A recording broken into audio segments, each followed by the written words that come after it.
reported on our committees as well. If we can just summarize the reports that we have, and then we can let the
All right, good morning, everyone.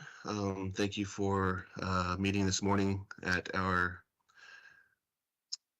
quarterly meeting here. This is February 1st, 2025. The time is 9:06, and I would like to call this meeting to order.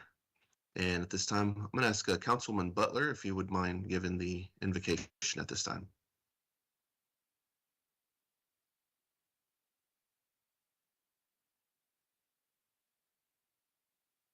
Thank you, Heavenly Father, for this day. We thank you for the many blessings that you've given us. We pray that you'll be with us as we conduct this meeting today, as we listen to reports, Lord. And I pray that you'll be with, continue to be with President Nuttall, Lord. I know that she's got things going on right now, and that with her health issues, Lord.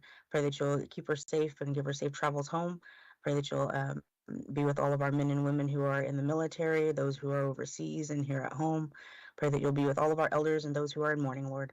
Pray that you'll be with us throughout this day and throughout the rest of this weekend, Lord. Pray and ask all these things in your Son, Jesus. Amen. Amen. Thank you very much, Councilman Butler. With that, Secretary Gardapi, would you mind giving the roll call? Misty Nuttall. She's excused. Jordan Canuho. Here. George Gardapi here. Carol Chapman. Here. Cynthia Butler. Here. Donna Hare. Gene Evans. Here. Tammy Kimball. Here. All right, we have a quorum, so we'll move on to the next item, number 3, approval of agenda. Council, you have the agenda before you. Any additions or deletions? If not, do I have a motion to approve the agenda? I'll make a motion. Secretary Gardapi. Motion's been made by Secretary Gardapi. Is there a second? I'll second. This is Cynthia. Seconded by Councilwoman Butler. No other discussion. Call for the vote, please. George Gardapi, yes. Carol Chapman. Yes. Cynthia Butler. Yes. Donna Hare. Oh, Gene Evans. Yes. Tammy Kimball. Yes. All right, motion approved. Agenda has been set. Moving on to item number 4, Pawnee Business Council travel request. Council, as we've met this past week, we've discussed different varying things with our finances as we continue to monitor things that are happening with this new administration. And so keeping that in mind as we move forward with any travel requests, bear in mind that we want to be frugal in what we where we go or what we attend. I'm not saying that we are just completely out of the loop on travel, but if it's some items that is just down the road or whatever might be that is no cost burden to us, that we can keep that in mind as well. So with that, any council travel requests at this time?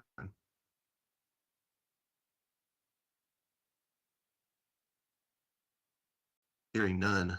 Going on to item 5, project updates. Under that, we have 4 items, and the first one is infrastructure project. Brian, are you presenting, or do you have someone here to present on that? Yeah, it's going to be me. Okay. I'll present on most of these, but we can kind of combine them to save everybody's time, or I can go one through one, whatever's best for council.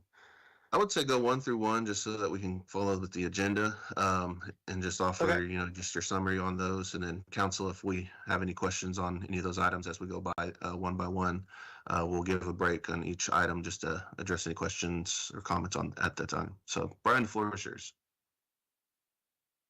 No problem. Okay, so on the infrastructure side of things, at the end of the year, we went through a transition. But just to kind of give an update is, we met with Amy, and she came in. We did a retreat around the end of October just to kind of look at our infrastructure plan that we worked with council previously and see what we were able to accomplish, what we need to retweak. And there's a report that she came out with just updating that report, because I know we accomplished some things on that, and just really kind of gave us the opportunity just to kind of spend those 2 days reconvening, updating, see if any priorities changed or how we were being on track. Next is the IHS drive-through. What they were doing during that time was just pouring concrete, getting a lot of the drywall, mudding, taping, and getting a lot of the painting and flooring done on that thing. This courthouse was pretty much completed. Just need to get the lettering on that. Kind of the delay on the courthouse is trying to get hold of our old contractor and get the vendor that we had for those letterings. I finally was able to get hold of them this week, but just trying to go back and get the same lettering that's on that building so we can update that. The water infrastructure, during that period, we were awarded 2 grants by ICBG to help with the lagoon systems, and we were able to get another EDA to do a water infrastructure engineering plan. So we were able to get 2 of those. So we're excited to kick those off the beginning of this year. Transportation, they're getting their reports together for the 39 bridges. That's pretty much really close of getting those moving forward. They were able to update their long-range transportation plan. That's usually a 5-year plan, and just kind of predicting kind of the future and seeing some of the things that we want to do on the transportation side to help move along with that. That's roads that can help with certain other projects as well as putting like gravel things, fixing parking lots, restriping lines, and so forth. I'll wait on the energy because I know that's the next line item. Shalako land, that's moving forward. It's just really just going through the interconnection with Southwest Power Pool. We were able to get in at the end of September, so we are in the portal, which is good. Just going through that negotiation phase, which I can share an update Monday of the timeline going through that. See, reconnect 4, I'll save that. No activity on Kano. Agrivoltaic, I know college is here. I know they presented. I'll save that for them. And then let's see, steel manufacturing. We're still moving forward with that. We got a meeting this month, but still developing that plan to get that up and running. We're still in the planning phase of that.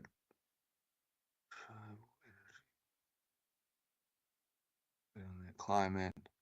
That's really it on the infrastructure side of things, if anybody has any questions. Council, any questions on the infrastructure portion?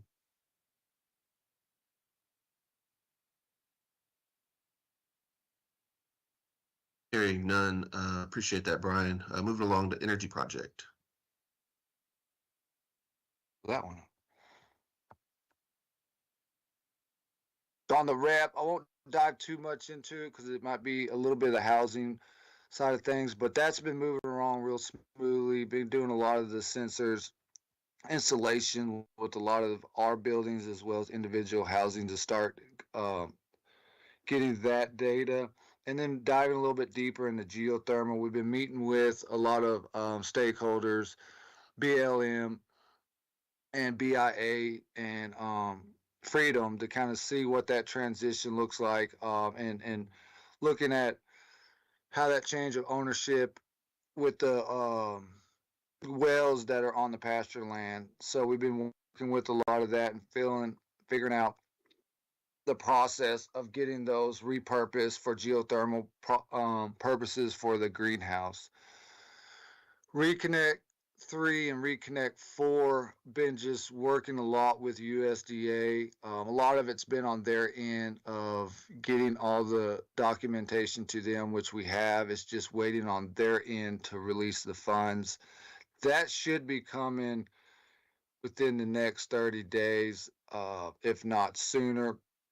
But that's going to be kicking off really soon. But just been working with USDA to get all the final documentations for them to start that process. And with the community power accelerator, that's really extends the solar on the rural energy plan. And kind of just go back to that one. We were able to solicit an RFP to do the contracting, which we were in the negotiation with Stronghold, who was selected. So we had a kickoff meeting with them to do the small solar that would be associated with the geothermal. But we also extended and added, once we get a little bit more further with the community power accelerator, they would be integrated in that as well. So they would be the person to help us on the 5 megawatt solar farm that behind Rome Chief. So the good news is it's a nationwide project, and we did an interview with the funding agency of DOE, Department of Energy, and we were awarded phase 2. They're still currently, or we won phase 2. We're phase 3 is what we're waiting on now. And after we get through phase 3, they'll announce the winners of that project. So we're able to do a meeting with them, and one of the ladies was really our project was highly on her list because it just checked all the boxes of what the purpose of the grant was, of making it impactful to the community and so forth. So it was good to know that we were awarded phase 2 and going in phase 3. So knock on wood, it's looking pretty promising. But that's pretty much it on the energy ones. If anyone else has any questions. Thank you, Brian. Council, any questions on the energy project updates? Hearing none, sounds like everything's moving forward, so that's always good to hear that. I'm excited to see more progress on those projects as well. With that, we'll move into the behavioral health facility update. Brian? Okay, let me pull that one up. Like everybody has been saying, there's been a lot of work. I know last quarter, our main objective was getting really ready for the February 18th deadline, and just getting all the inner parts together. Kind of behind the scenes of construction, really figuring out the program development side of it. So we've set some meetings and set aside some time to meet with Tiffany, Mike, and really figure out exactly how we can work and be supplemental to each other and figure out what we will be doing on the clinical side of it, what we'll be doing on the preventative side and engaging people throughout the community, and as well as, as a client transitions out of the clinical world and gets integrated back in the environment and communities, how does that continuation of care still moves forward? So we're working a lot with them.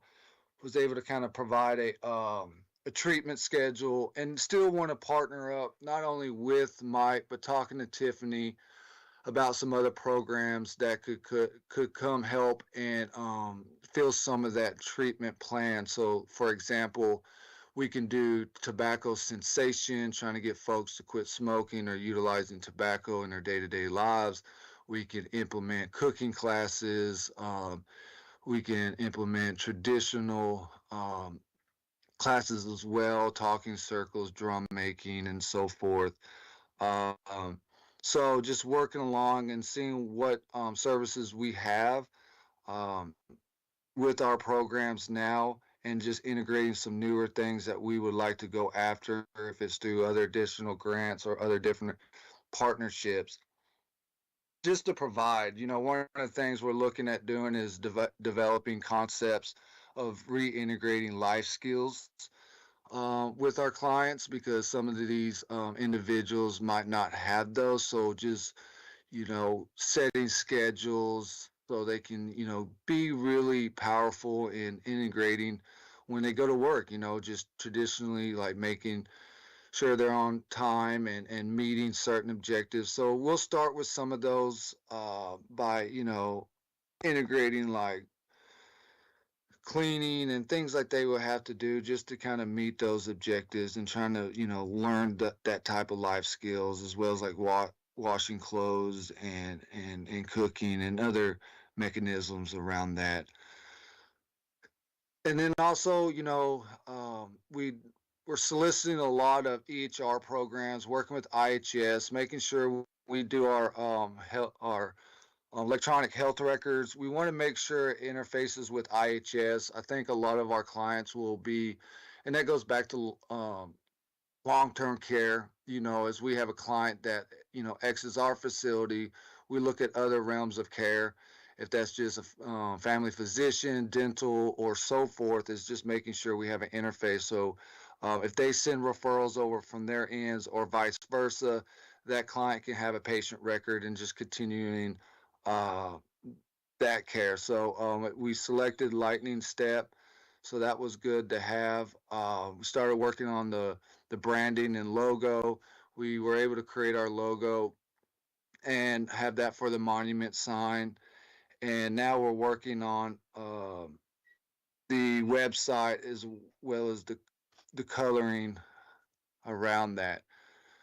The licenses is the biggest aspect. Been working a lot with Department of Health, the state, and Department of Mental Health and Substance Abuse, of what's all required through their licenses, and updating what they need on their end, which is basically a lot of the policies and procedures, organizational chart, and so forth.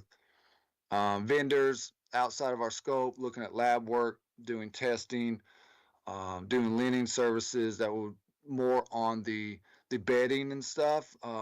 Clients will be responsible of washing their own clothes, but just on the bedding and things like that, they'll have that. Dining services. We will have a kitchen, but within the first period during our temporarily, we'll be having vending services. So we got a couple of partnerships where we'll partner up and in contract with Title VI and support that program, bring some extra revenue with them. They would be able to help us with our lunches. We got another vendor that's going to help us out of Stillwater with our dinners and breakfast, and then looking at partnering up with like Stone Wolf or Ranch Burger during the weekends. Kind of went on the community engagement, still been doing a lot of that. We did submit a Shakopee grant as well, just light of $1 million, but just to kind of continue our effort of offsetting some of our operation expenses. Looking at, we were able to submit that in December. It's still in review process. I'm hoping to hear about that soon. I know this week's been a little bit while we were supposed to, or we were hoping to hear this week, but I know that kind of put through a wrench and everything. So hopefully hear about that. Let's see, the financing thing. I know we met early this week, but the last couple of months at the end of the year was just going through different banks and just helping us understanding what they need on their end to help us, develop that operational cost, and then working with Native American Bank on, the best method of getting some of our soft cost items purchased, which is our furniture, IT equipment, supplies, appliances, and so forth. And that kind of divvies up where we met a lot with IHS as we get operational and get a little bit further is, go through the 105 leasing will be supplement funding from IHS. And that's going to be a huge, huge supplement on the reimbursement side that can help us with our principal and interest, depreciation, janitorial services, and maintenance as well. So, understanding what the IHS and understanding that process, usually that's a year upfront cost. So once we get integrated, it's not more like a drawdown system. It would be something that's released for one entire year upfront. I think that's about it. And now we do some projection dates just going into this quarter, and I can talk about that later in the next quarterly meeting, but just want to forecast some things moving forward. But that's it on the behavioral health. Appreciate that, Brian. Council, any questions, any comments on the behavioral health facility update? Councilwoman Harris, your hands up. Yes, thank you so much. I don't really have any questions. I just want to commend you, Brian, on all the work that you're doing and moving this project forward. It's really coming along. Thank you. Yes, thank you very much. Yes, it's nice to see it out there, taking shape and everything else. I know there was a tour for the council last month, as far as, or earlier this month, I should say, to see the progress of it. And so it's exciting to see where it's come over the years and actually seeing physically there and just seeing it fixing to be open too. So it's great. Councilman Kimball? Thank you. I don't have a question as well. I would just like Brian to identify who Mike and Tiffany are and what programs they represent for our audience, please. Yeah, sure. Just to kind of talk a little bit on that. So when we met with Tiffany and Mike, which is over our substance abuse program, they have a tour program as well as a Native connectivity grant. So understanding what Mike is utilizing their SAP dollars for now. So it was good to see what Mike was doing now with the community and seeing what we were going to do on a clinical one of the things that was talked about was, I know Mike does, we call them self-help groups. People are familiar with like AA, NA, those type of meetings that happen once a week. We won't be utilizing that because ours is more on a treatment type schedule, but we can partner up with them to come to the new facilities and provide that supplement service to our clients in between their typical treatment plan. On the tour and Native Connections, like Native Connections more on the youth driven. So as we start developing our adolescence programs, on the outreach side of it is really going to partner with them and really utilize them on the preventative side and just outreaching and providing whatever resources we can while they're out and dealing with the youth. I know they got a lot of traditional classes that they're working with the youth now and would like to integrate some of that where they're doing some of the drum makings, shawl makings and things like that. And then really wanted to talk to Tiffany about some of her other programs like VW, ICW. I know there's some clients that, fall in some realms of needing assistance with ICW with just with their history and really providing those resources so, they can get back on track with, their children and really looking at what their issues are. One of the things that they talked about was, daycare after hours. So we are looking at phasing that in later down the road and integrating some of the daycare services once we kind of iron all that out is that can allow some of their clients as well to meet some of their requirements to come to these self-help groups and don't have to worry about who's going to watch my children so I can go to those type of services. We can work around it. As well as look at what diabetes has. That's one of the things that we were looking at.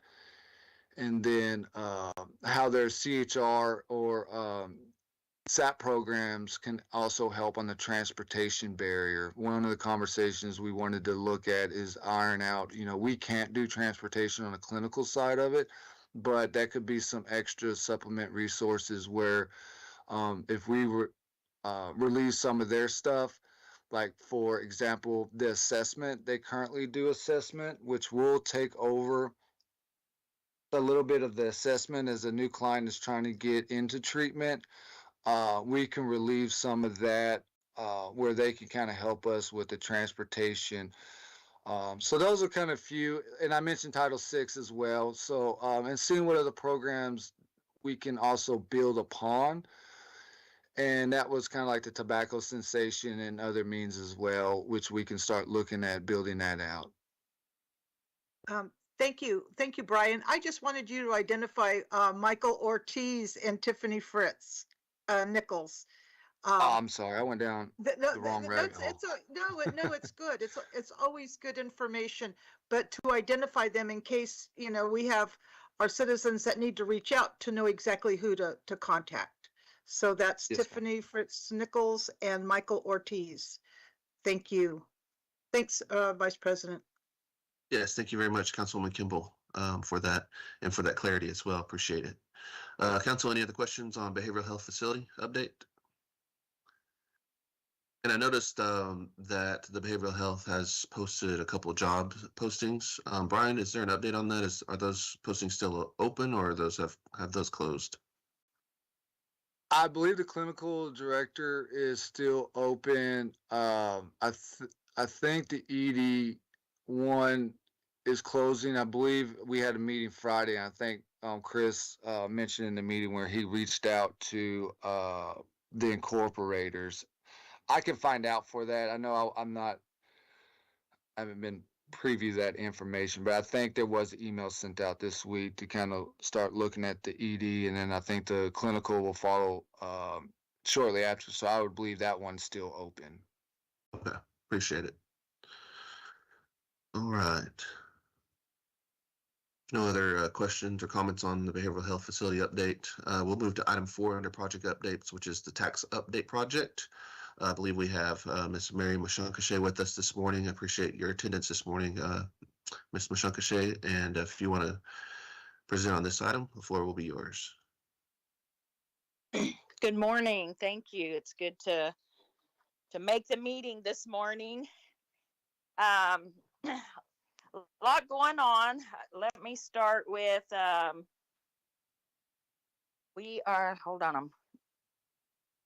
I'm not gonna go verbatim down on my report, because what I kind of do is I try to keep you updated on the project, as my phases as I'm moving through. And I did want to, so I'm going to start down here on the step 2, phase 1, on kind of just updating on where I wanted to kind of update you just on what's going on in the state, and then jump into where we're at in the office and on this phase. But anyway, there are a lot of tribes, and I know that that Madam President tries to attend those meetings, and Lyle also on the updates with the Oklahoma Intertribal Tax Association and UINO. But things are still kind of moving forward at the state level on the turnpike issues. And I do want to say I'm really glad that you decided to go ahead and sign the tobacco compact, that moved forward. So the governor is really pushing the tribes to sign motor vehicle compacts, as you're aware. But the Oklahoma Turnpike Authority, and I'm sure Lyle has updated you on that, but they have reached out individually to tribes. I don't know if they've reached out to Pawnee or not, and they're doing individual agreements with tribes. So, Vice President, have you heard anything from the OTA? Have they reached out to try to do an agreement with Pawnee? Do you know? Does anyone know? To my knowledge, I haven't received anything. That's not to say that President Nettle has received correspondence with the state. I can follow back up with President Nettle on that to make sure that we have or have not received correspondence from them. Okay. So what they're doing, just to kind of give you an update and a heads up, is that what they're doing is they're approaching tribes and they're doing individual agreements with these tribes. And so far there's 3. And in these agreements, what they're doing is they're wanting the tribe to give them just the Turnpike Authority the information on tribal tags on our members' tags. Now, there's one tribe that has agreed to pay, because there's a past balance that each tribe has, and they're keeping track of it at the Turnpike Authority.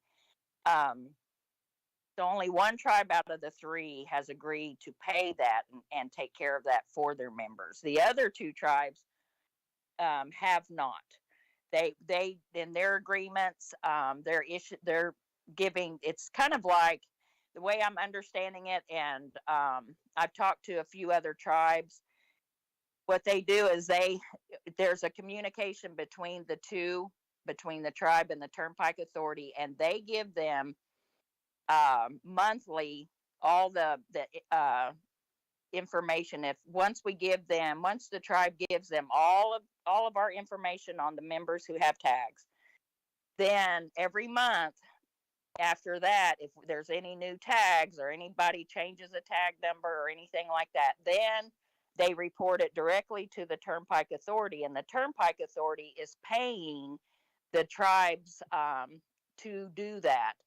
Now, the amount is pretty minimal, but there is an agreement that they're kind of paying you to send them that information. And the thought behind it is that the tribes are kind of leaning towards moving in this direction. And first, I wasn't real sure about it. I wasn't excited about it. I don't like giving our information to anyone. But the thought process behind it is that if we jump in front of the governor and wanting us to try to, pushing these motor vehicle compacts on us, then what they're saying is, hey, we're already, because turnpike is the big issue, safety and turnpike. Um, so if the tribes have an agreement with the turnpike and are just issuing them, the membership list, and that they can collect their money, and that's something that, the tribes um, have said. They just issued a mass, one issued through their tag agents, through their tax commissions. They sent out something with all the renewals. They sent something out to all the members, and then the one of the tribes had just done something from the tribe itself saying that they're going to do this. So if you have been driving through the turnpikes with, and not paying, then, you're look to get a bill from the Turnpike Authority. So this is something that, I just wanted to bring to you this morning, so that it could at least be on, in the back of your mind. You can think about it, and because I know that they are beginning to reach out, and I wanted you to kind of be ahead of that. I know that Sac and Fox did this, and that, that's what they told me.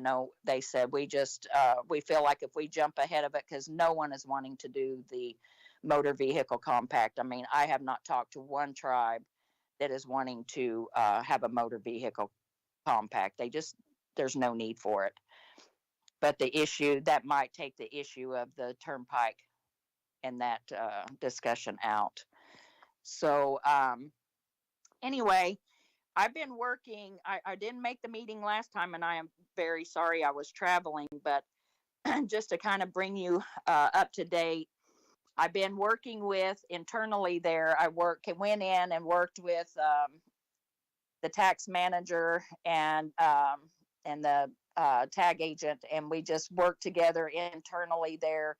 I went through how they, issue their tags, how they compile all their information, how they're entering it, all the processes, and how they're keeping their file system.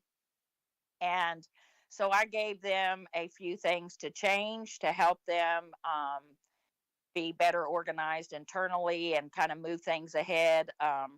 One of the things I think is a big issue in there that's needs to be really taken care of is their filing. They're keeping hard copies of all these titles, and you don't need to do that anymore.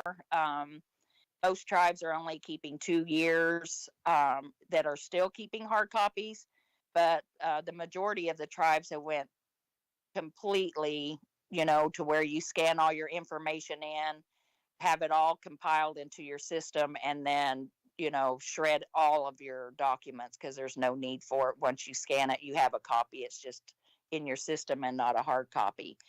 And talking internally, they said that there is no archive system, to be able to take care of the, in that office, there's like, right, 8 file cabinets just full of, that type of documentation of old titles that really could be done away with, and that could be cleared out.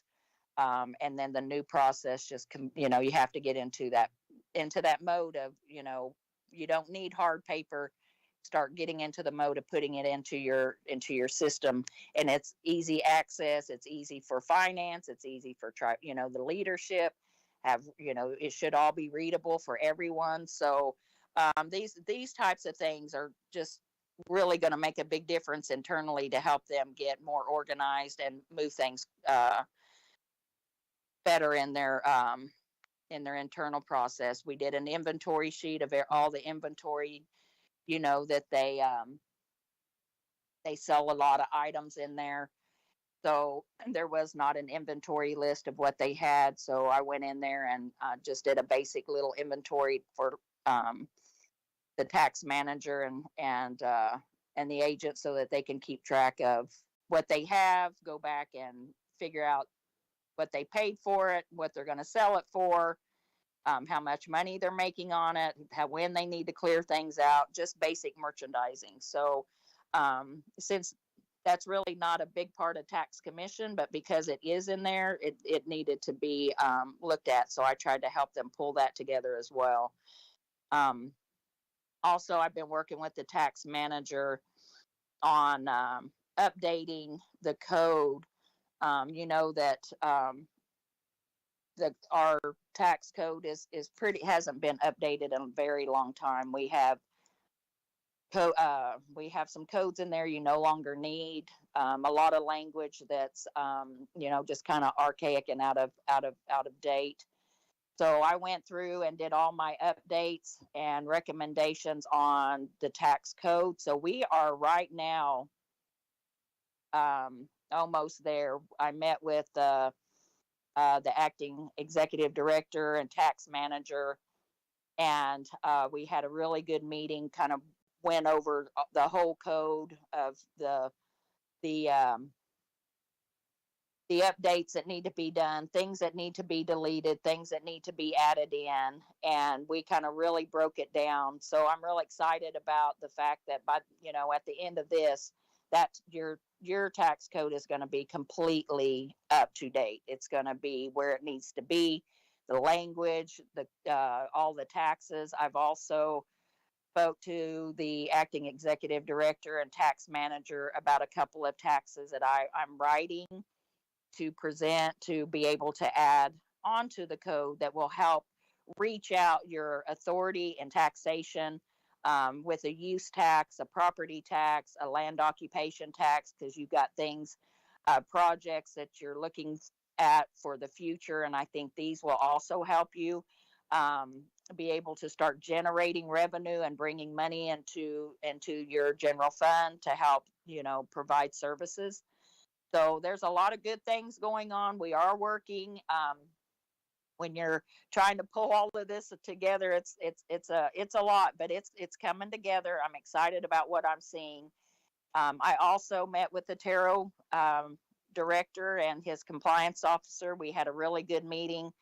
Talked about some of their concerns, some of their goals. I did get a copy of the Tarot code, and I've been reviewing it as well to look at it and see where the code is at. I did not meet with any of the Tarot commissioners. I just worked with the staff. So once I go through this code, and I did let the acting executive director know that I may be wanting to meet with the commission or a couple of them regarding the code once I really dig in and kind of see where we're at. But just where I'm at so far, I see probably a lot of updates that need to be done there as well. So, he did the acting executive director, who's also on the Tarot commission, did say that they were looking into meeting and start working on the code. And, I did tell him that, when you start working on these codes, you need to make sure that, there's a lot of Tarot knowledge and historical knowledge, and someone who really understands the works of Tarot and how other tribes that are successful with Tarot, how their language is written, and really do a comparative, search when you're doing that, to make sure that when that code is updated, it's going to be like the tax code will. It's going to be completely revised, update, new taxes added. That and so that needs to mirror with the Tarot code, and I want to see how the tax and the Tarot are working together. And really, at this point, I don't see that happening. So that will all be a part of my final report and recommendations of how that should all be pulled together, and really look at the language and the codes, both codes, so that I think both codes should mention Tarot and tax in each other's codes to cross, so that when there's projects going on. The other day I just happened to go up when I was actually going to meet with Tarot, and I saw, some things going on with the line coming through and, through the reservation. And that was my first question to him, is Tarot on top of this? Are they paying their fees? Is there some kind of type of agreement? these things. And so just little things like that is money that the nation is missing if you're not collecting your taro fees. Also, once in the tax code, we have a use fee, we have a land occupation tax. These and if the tribe is looking at any point in the near future, or even in the next decade, 10 years, are you looking to build a gaming, expand on your gaming facilities, to build a hotel, then that type of information needs to come back to the tax commission, and that way we can make sure that there's a resort fee, you have a hotel occupancy tax, the use tax, the land occupation tax can help pull all of that in the construction process, along with taro. So there's a lot of things that can be done in the tax and taro areas of all these projects, that is clear, just nothing but money coming in for the nation as you're growing. So a lot of things that can be done through these two programs. I have not met with TDC yet. I am planning to meet with them next week. I'm going to reach out and have a meeting with them. I want to see how the process of the smoke shops, how they handle things, and then look at how the tax commission and the communication between the two, to see if how that process is working, if it's beneficial, if it's not beneficial for the nation as a whole, to keep things moving and everything's being accessible and all these types of things. So I've never actually, this is the first time that I have worked with the tribe that everything that has to do with tax is not done in the tax department, that part of it is one and part of it is another. So I'm anxious to meet with them to see how that process is moving in their area, and then again how it's reflecting on how the tax is actually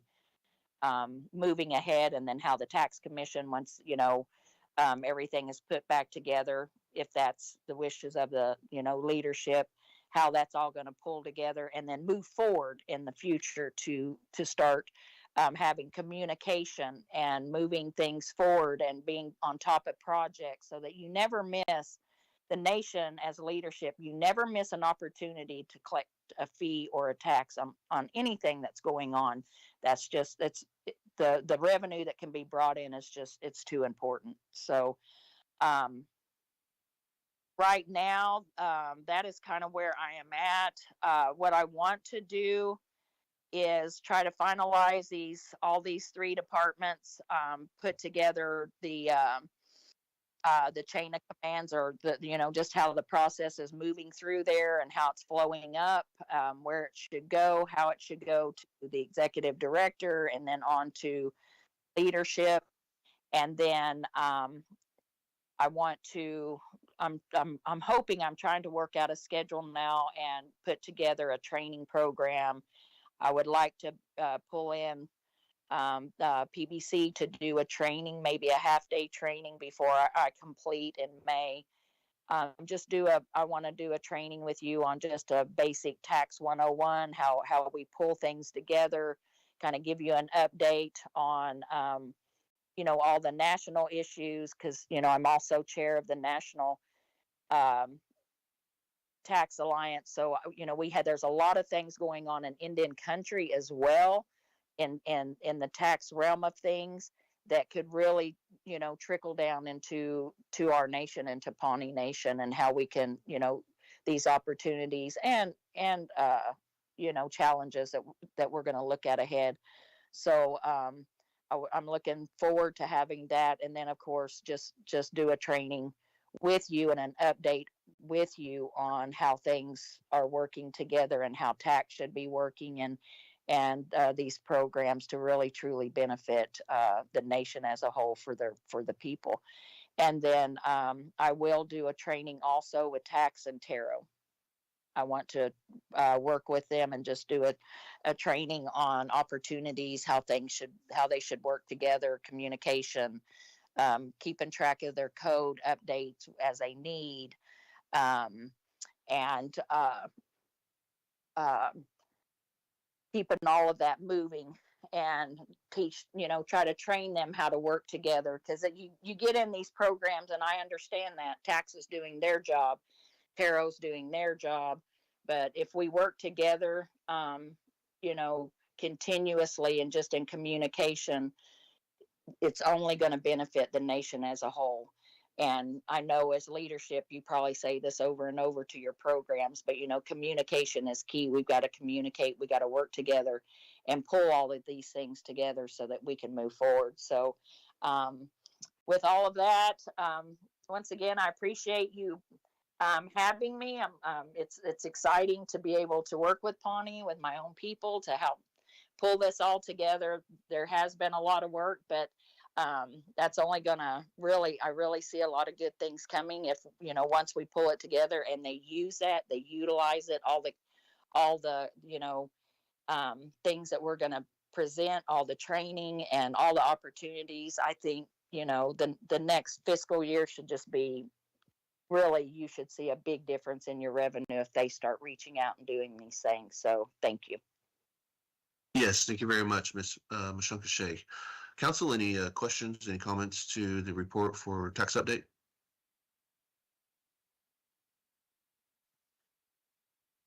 Jordan. Yes, Councilwoman Butler. Ms. Mashunkashay, thank you so very much. This is like almost music to my ears. I've always wanted to see these things come out, and we really utilize our tax codes. I felt like we've just been missing out on taxes, but the great work. I love that you're getting everybody to get together and make these decisions, and really think it's a good thing. And we just want to thank you for all the work that you're doing with our programs, or with these commissions. Thank you very much. Yes, thank you very much, Councilwoman Butler. Councilwoman Hare, your hand is up first, and then I'll call on Councilwoman Kimball after. So Councilwoman Hare, floor is yours. Thank you so much. What a great report, Mary, and I don't commend you, congratulate you on being the national, being at that national level as the chair for tax. I really like hearing about breaking down the silos that we have with TDC and all of us, but the three that she mentioned, and then of course ourselves. And so anyway, thank you for the report. You've made some really good recommendations. I do, I think things will probably work out maybe with the merchandise, and so I just want to commend you. Thank you. Yes, thank you very much, Councilwoman Hare. Councilwoman Kimball? Thank you. Mary Mashunkashay, thank you for your diligent work. I would really like to fast track this information that you've brought to us and get everybody in alignment so that we can generate some income that we're actually losing every day. I thank you for that. Looking forward to meeting with you and sitting down and just having a good discussion on a strategy just to push it forward, like I said, on a fast track. Thank you. Thank you. Yes, thank you very much, Councilwoman Kimball. Council, anyone else on the tax update project? Hearing none. Again, Ms. Mashunkashay, thank you so much for the update and the report. It's exciting just to hear just the items that you covered, and council is anxious to meet with you and to move forward on these recommendations as well. And so it's going to be great to see these come into fruition in 2025, and to see us capturing more revenue than we've been missing out. So thank you again for your time this morning just to bring this update to us. Thank you. All right, moving on in our agenda, we have item 6, Pawnee Nation College report. I see that we have Dr. Chavez Ramirez is with us, and looks like President Burns is with us as well. So we'll turn the floor over to you at this time. Thank you. Hello, I'm here today and Dr. Felipe, because Cordelia is ill and she wanted me to let everyone know that she's sorry that she couldn't be here, but she just doesn't really feel well at all. So that's why we are here. And I do have her report though, and I'm going to go through it.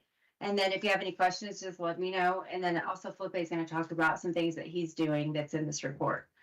So the first thing, we have added another lawyer to our legal team, and he's actually a previous board member, Mike McBride. So he joined with us in December, and so he's working with our case too, and it's been really good because he knows PNC so well and understands everything that the accreditation partnership and the way we have to go through things. And so he is working on it right now with the debt that is still owed to us by NICC, which is 122,000. And so we have went through all the steps of litigating, and there's just been no response. So he's working on the actual lawsuit that's being filed now. So we'll have more of an update on that after in the next quarter. The external evaluator for NACTEP was on campus October 31st and did the external evaluation.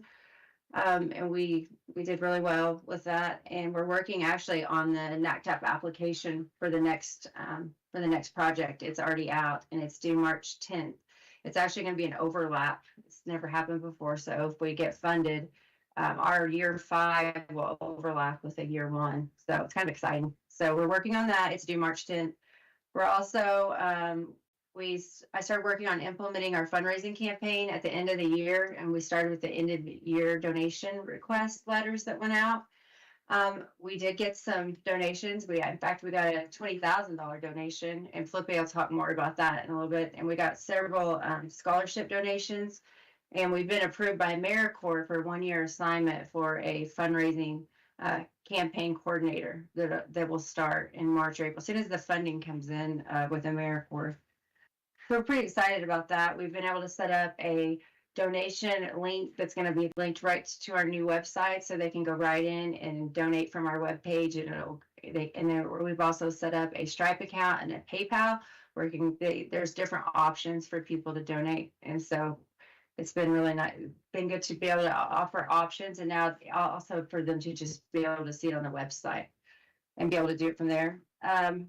We have also, and then the endowment. So we were part of the end of year donation request because Dr. Evans, one of our board members, was generous enough to give the first donation to begin an endowment for Pawnee Nation College. And so part of this is they can donate to the endowment, or they can just do a donation. Some people just, would rather do scholarships or something immediate, or they have the choice of donating to the endowment. So we're really excited about that, and it's been pretty successful so far. We just started.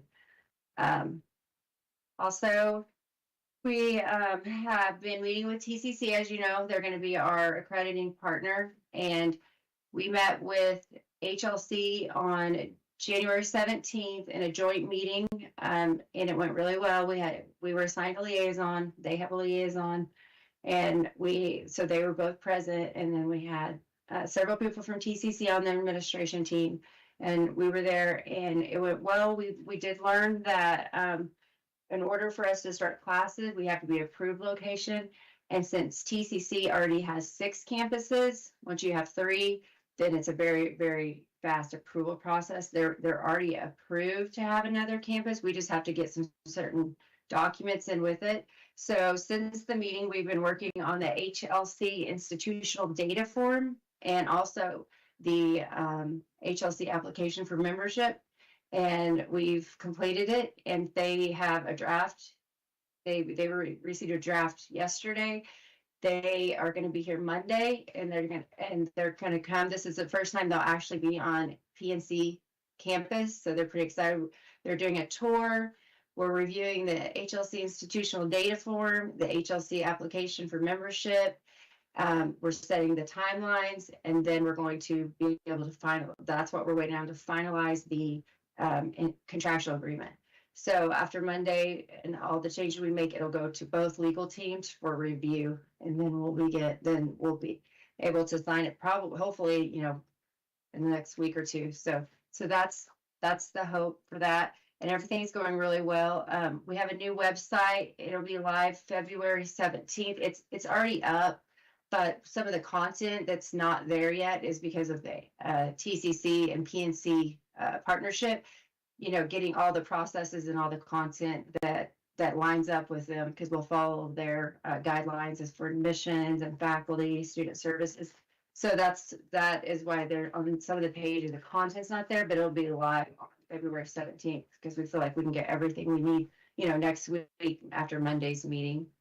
So we're pretty excited about that. Let's see. Yeah. So Monday, it'll be their accreditation liaison officer, the senior vice president, chief academic officer, the dean of libraries, and then we'll have our accreditation consultant here. If Cordelia is able to make it, she's going to be present. She's pretty ill, and then you know, of course, our staff. And we'll be working all weekend, and we've been working yesterday to just to make sure it looks really good. They want to do a tour also while they're here, so we're pretty excited about that. Also, the PNC mascot changed to the wolves. It was a unanimous vote from our board, and so we get all of our final files, branding content next week also. That will also have our wolf and our updated logo. So we're pretty excited about all that too. And so I just want to make sure that everyone at the PBC knew that we were the wolves now. See what's going on. We attended Dr. Ramirez, me, and Marcella Stevenson. We attended the mandatory annual Indian Nations Conference for Office for Victims of Crime, December 10th through 13th. That's for the Department of Justice grant. And then we started our first class, which is Certificate of Crime Victims Advocacy on the 13th. And it was, we put in the grant that we thought we could fill 20. We filled 20 spots. It was very, and we had the dean and the prosecutor from that's going to help teach it. They were all here on Monday for the first live class, and it was really successful day. So that started. It's going really well, and it's a full class. So we have that going on. Then after that one, there'll be 2 more after they complete it, and by the time they complete the 3rd course, they'll do an internship for a year, and they'll also get to go to University of Wisconsin law school for a week, and they'll be there. And then when they complete that, they'll be able to represent victims of crime in tribal court. So that's pretty exciting. Then we have several other things going on with OU and with the Pawnee Nation Ag and Youth Services. And so I'm going to let Felipe talk about that, because he's been pretty deep in it. All right, so I guess Brian mentioned the first one, the agrivoltaic project, what they're doing with the geography department at OU. And it's been presented to you folks as well, so you know what's going on. So the progress there so far is that one is the land issue. I think we already had a meeting with the property committee. So the chairman here, she can explain that. So the only issue they found with the polygon that we had presented to you was maybe take out the taro area, because they have, the right in between our garden and some of the other area that we're working in. So I redrew the map excluding some of that. So just to make sure, that was the only kind of issue that came up from the property. So we also had part of that project involves 5 community researchers, and the idea is to train them to understand science better, to make decisions and projects and things of that sort. So our last training session was on NEPA and permitting, that when you're going to do a project, what do you need to do? So we're trying to get permits through the Natural Resources Department now. We're talking with them about it, trying to estimate the exact wattage, because that depends. If you produce more than 10 kilowatts, you have to do the permits required. If you do less than that, we don't. And so right now we're not exactly sure what it's going to be. So the engineers are trying to figure that out. Matt Reed helped us with the archaeological parts of making sure we don't impact anything. So we did a ground penetrating radar session with him. We reviewed the results last Thursday. We're actually he wants to do a little bit more. We're going to go around what would be the footprint of the agrivoltaic projects, just to make sure there's nothing, because apparently when the road was built, there was a few things identified farther south. They're not in the area where we are planning on doing the project, but he wants to still go around and make sure there's nothing else close to where we might be digging some holes and things for poles and things like that. So that's going well at this point. And then he said he could do that in about 2 weeks. So once we get that and the permits, we already have the solar panels in house, and we've been talking about what plants to use under there, both vegetables and native plants that have some cultural relevance to the Pawnee Nation. We're starting we have a project funded through the EPA with OU, the Oklahoma Water Survey for stormwater, smart stormwater management. And that's just kind of a survey of how smart nature-based stormwater management is being done in some of our tribal communities. So we're going to be able to hire somebody to go around some of our neighboring communities in our service area to help see, are there any of these projects going on? Is there a need for any of these projects to go on? And then we can try to work on some of that. So that's a separate, so a stormwater project with OU. And then we have a third one going on soil. And so we have an MOU that's about to be signed between us and OU for scholars and residence programs, where we would literally take some of our folks and go down for a summer, whether it's a month or 2 months, and do some deep training in science, monitoring, environmental monitoring, particularly soils. Right now, we have the idea of starting a soil training with some of the staff from the Ag Division and maybe some of our interns to work and start this scholarship and residence program where they would get lecture every week online, and then every other week they would go down to OU, do some hands-on training on the lab. And at the end of this training, we would have literally a soil lab where they would be qualified to help us do soil testing in-house. So anybody in the community, the tribe needs soil sampling, we would be able to do it, after 6 months of training that these folks would have. So we're really excited about that. I think, I know the Ag Division has been very interested in getting more of that going on. So we're really good. And then we have a fourth, it's not OU, but OU, the South Central Climate Adaptation Center is based at OU, but it's a federal program. I'm working with the Cultural Division, Matt and Herbatz, and on a program called Voices of the Land, Changes in Pawnee, based on elder stories. And the idea is to connect elder stories to the science that shows that things are changing. So whether it's vegetation or the rainfall patterns, the heat, the hot winters versus the cold winter, whatever the case may be. So we're going to interview people that have some ideas of change, and then we'll try to connect that to a scientist that has data that we can show and try to connect both things together. So we're excited about that. In April will be the first session where Herb will be inviting people so we can get together and start collecting, video and stories from those folks. The AmeriCorps program that Stacy mentioned. So AmeriCorps, we're sponsors for the AmeriCorps Vista project, and they've given us 4 positions. One is youth programs. We already have a youth program coordinator right now. She's started 3 months ago, Jessica Legan-Fox, and she's one of her biggest projects right now is to organize a summer camp for 5th graders, Pawnee, based on cultural history and nature. And we want to take the students to the land in Nebraska, the one that Heather Henson owns, and she wants Pawnee to utilize it as much as they can. So the idea is to go there and have a week of, and Matt and Herb had already, and the language department had already agreed to help us set it up. So we have a schedule. Jessica's working on all the logistics. We have funding. We got a grant to help support all that. So that's ready to go. That would be in June. And we're getting an application form ready, or Jessica's working on that to see who might be interested and wants to do those kinds of things. The other positions that we have with AmeriCorps is, one is a GIS specialist, which again, the Ag Division has asked for this a big need. So this person will help train people, set up projects, whatever require. So we get in another, that will be starting on February 10th. And then the other position I mentioned that is a land management specialist, which again is another one to try to evaluate some of the lands and see what the best use, whether it's ag or ranching or hunting, whatever the case may be. Again, this position is all going to be supported primarily with the Ag Division folks as well.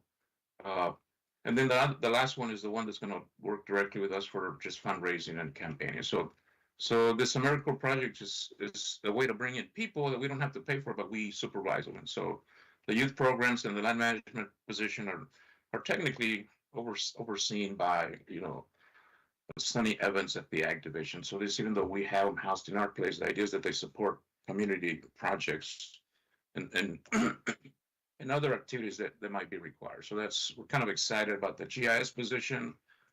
That is something that we need to do. And Matt Reed at Cultural Resources says he needs more of that stuff around. So we're happy that this position will be able to support both the Ag Division and the Cultural Resources Division. And again, it's starting in just a couple weeks at this point in time. I think that's it. I can't. Is that all you got? I think so. Okay. All right, I also wanted to mention that I was able to get a compiled a document that showed the evaluations on the NTI Rescope project narrative that I wrote, when I wrote in the Tribal Management Associate Program and the Tribal Leader Professional Development Certification for the division directors and the managers at the Pawnee Nation. And we were also able to put in 3 directors of our own in the training. They were very, very well. The class has been going really well. I've been able to observe some of them, and the managers and the division directors, there was very good results on the evaluations, and then they'll go through the year till next September. And in January they have a class, January 21st and 22nd. They already had these classes: interest-based negotiation and conflict management skills for the division directors, and then managing conflict was for the managers. And then in February they have managing challenging situations for the managers and improving interactions between board, committees, council, and executive staff and management for the division directors. So I just want to give you an update on those. The evaluations from all the managers and division directors were really good. So I think that is all we have to report on. If you have any questions. Thank you very much, President Burns and Dr. Travis Ramirez, for the report. Council, any questions on the Pawnee Nation College report?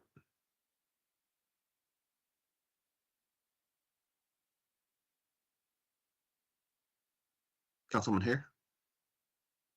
So I don't have a question, but I have comments, and I don't want to sound like a broken record, although I probably do. And that is a fantastic report, and you guys are doing so much.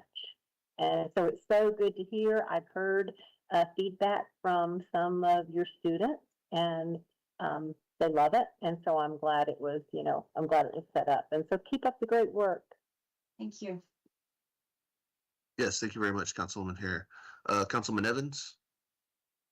Yes, and really, I was just say the same thing. It's kind of amazing when you think of the small staff that the Pawnee Nation College has, and how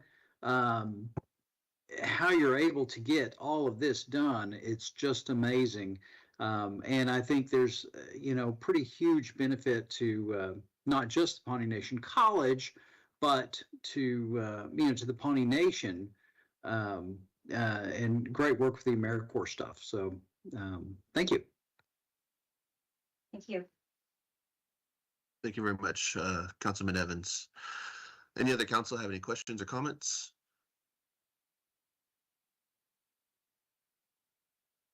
Again, thank you for your report. I did have a couple questions.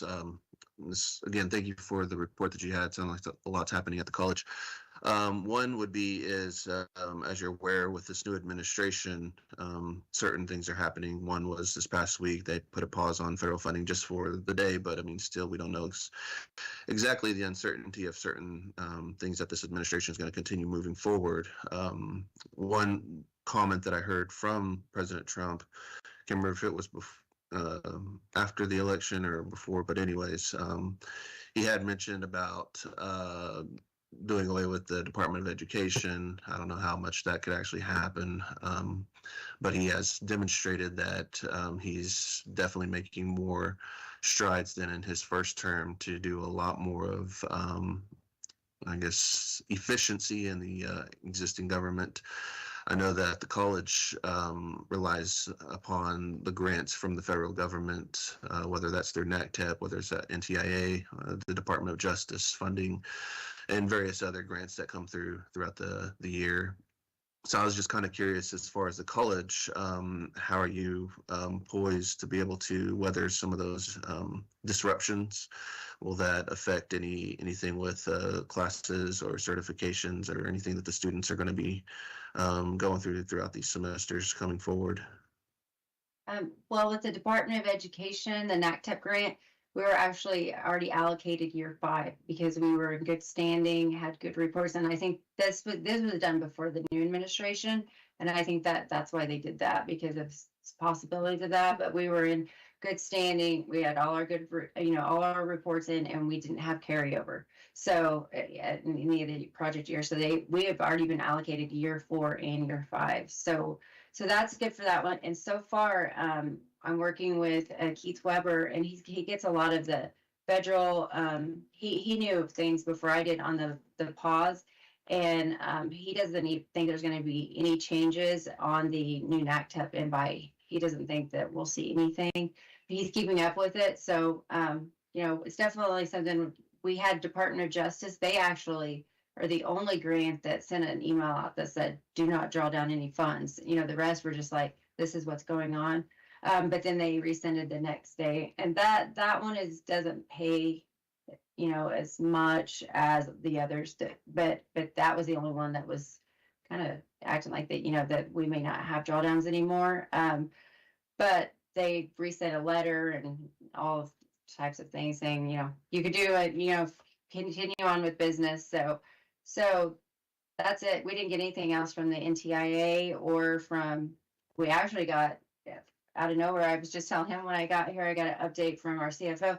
We got a $28,000 deposit in our NAF account, and we're not sure what, so I'm going to look at that. She said, do you know what this is? And I got on my email on my NAF board, and they said they just wanted us to continue. We were able to bring a old project out of, it was not in compliance, and it was left in 2020, and we're able to get it going and all the reports done. And so they just said that Progressive, continue what you were doing to get that project going. So far it's not really affecting us, but we are keeping in mind and making sure that that we're up to date on everything. But it did help us that we're in good state in NACTEP, and that we are good through year 5, which would be September 2026. We already have the funding for. So well, we think it might impact new monies, right? So this past week, I'm on a couple of proposals with faculty from OU, one for NSF, National Science Foundation, they one for the Department of Energy. And the big thing they said about the NSF is that make sure it doesn't say anything about DEI, climate change, and I forgot what the other. yeah, So I said those are the things they're looking at to make sure they're not being funded or the projects are not doing something pro those things.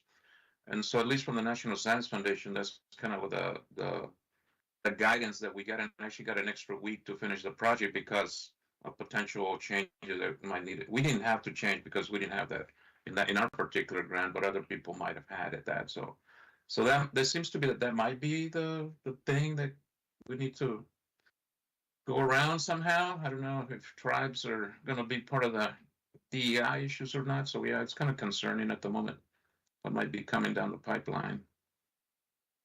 Yeah, I know that Trump administration, even President Trump himself had mentioned that it's more now things are going to be more merit-based versus the DEI that was pushed from the last administration. So those are things, even as I serve as the chair for the planning committee, we're going to have to continue to monitor and review whenever we submit grants. And I know that's the same for the college as well, as far as what you will be submitting moving forward in that regard. I know infrastructure is one of his biggest things. Energy is one of his biggest things, obviously. And so oil energy. yeah. Oil, is, there's still the aspect of, carbon and things of that nature when you look at enhanced oil recovery when it comes to oil and gas in itself as well. So there's still that aspect that I'm sure he's looking at, but definitely like anything with solar, those types of things, that's going to be more pushed to the back burner, obviously. But yeah, I think that's good. I mean, I don't know if that's going to affect your agrivoltaics project that That's you're doing already right funded. now. The money's already allocated for that, so we're good. Has the funding already been received? I mean, have you already received all that funding, or is that still like? It's Is it? it's at OU. Yeah, we get Oh, okay. monthly. I guess monthly. Not Or, the contract. yeah.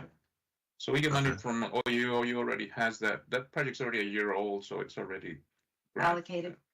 Okay. Yeah, it's just going to be those kind of things moving forward, and then that's not just with Yeah. the college, just with the nation and as a whole, as well as just having to examine those type of things. Yeah. Also, too, just kind of switching gears now with our behavioral health facility. I know we've mentioned this before in the past with the college. You know, eventually when we begin to ramp up operations over there at the behavioral health facility, obviously one of those is the certification programs that the college offers in that as well. So, is there any update on those certification programs that you Oh, guys have? yeah, I forgot to mention, actually, I forgot to mention, we were approved for a student outreach coordinator that's gonna be solely just on working on the certification and also outreach. And so we just closed the application they start, we're gonna review the applications as we have several too. I mean, over 30. And and a lot of really good ones. We're gonna review those next week, set up the interviews, and we're hoping that we can get that position started. And by the end of February for sure is our hopes. And that is solely what that position is going to be doing. We got that approved by NACTEP, a grant officer. And so because we know that, it's a lot for one position to do all of those things, outreach, certification, and, trying to set up a new degree programs and enrollment. So I noticed that all the other grantees had that position too for their certifications. And so she approved that. So we're going to really, really hit that hard. And we have a new program also that we got to add at the end of year 3, which is the certified clinical medical assistant. We started working on it in year 3. It's implemented. And so now we have to get enrollment in it. And it's a really, really good program. It's very popular, and they get to so they're a clinical medical assistant when they finish. They take the certification, they're a certified clinical medical assistant. And so that we're going to push that one. We have several, I think there's 7 right now, medical. 6, yeah, 7 in medical coding right now. And then, but it's part of the new program, they do the CMA too, and the CNA, then the CMA. And then we just got information Monday, they're adding another extension to the CNA, the long-term nurse, where it can also be home health, and this is a whole nother portion. So yeah, those are going to be, that's one of our biggest things there. That we're also getting 15 new certifications in cybersecurity. We partnered a CT agreement with Learning Alliance, and those start in March. And it's going to be network security, CompTIA security. There's a bunch of them. VMware, there's the Cisco. So those are all in-demand, industry recognized also too. And then all of the medical are either state, nationally, or the medical coding is a national certification. CNA, CMA, and the clinical are all state certified. Then so that we're going to put a big push on those as soon as that's what this whole position that's getting hired is for. So we're pretty excited about that. Okay, good. Yeah, I would encourage, and I'm sure you've already have, President Burns working with our acting executive director, Mr. Kirk, on just that aspect with the behavioral health. I know they've been developing he's been working along with Ascension, developing the programs over at the behavioral health, and so just want to make sure that everything is copacetic on how we are working with the college and the behavioral health, so that we can retain as many students who go through those programs as much as possible. Pawnee Nation obviously is priority, but just whoever's in the community looking to move into a different career path, and that would be a great place for them to go.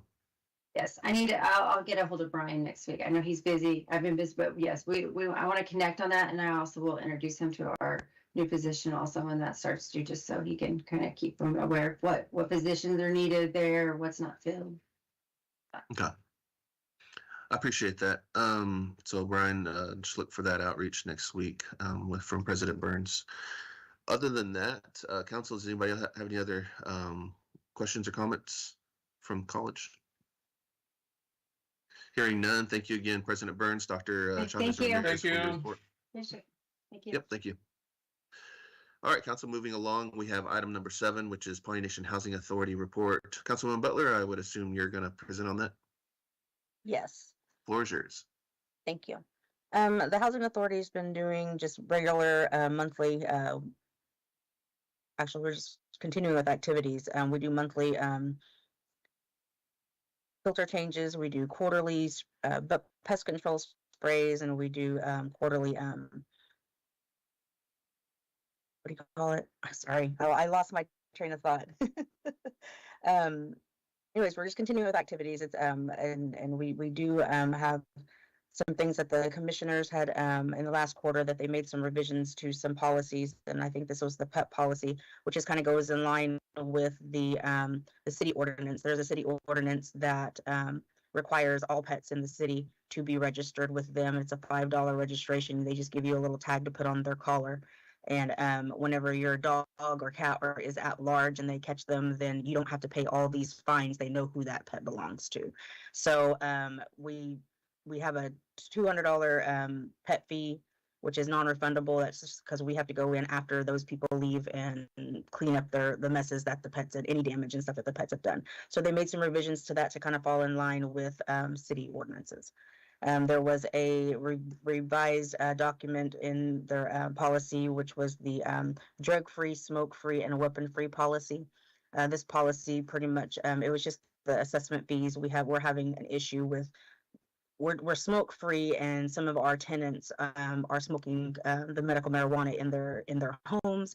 So we wanted to be able to assess a fee for that happening. And so they moved that from $25 to $100 because it just seemed like they were just still continuing to do it. And, you know, that's a lot of on the housing's resources. Whenever those people leave or they're evicted, that we have to go in and clean out the ductwork and stuff like that. And it's a $2,000 fee for us to do that. Especially like when they're smoking the cigarettes and stuff, because it gets into the vents and everything, and it's a hard cleanup to have to do.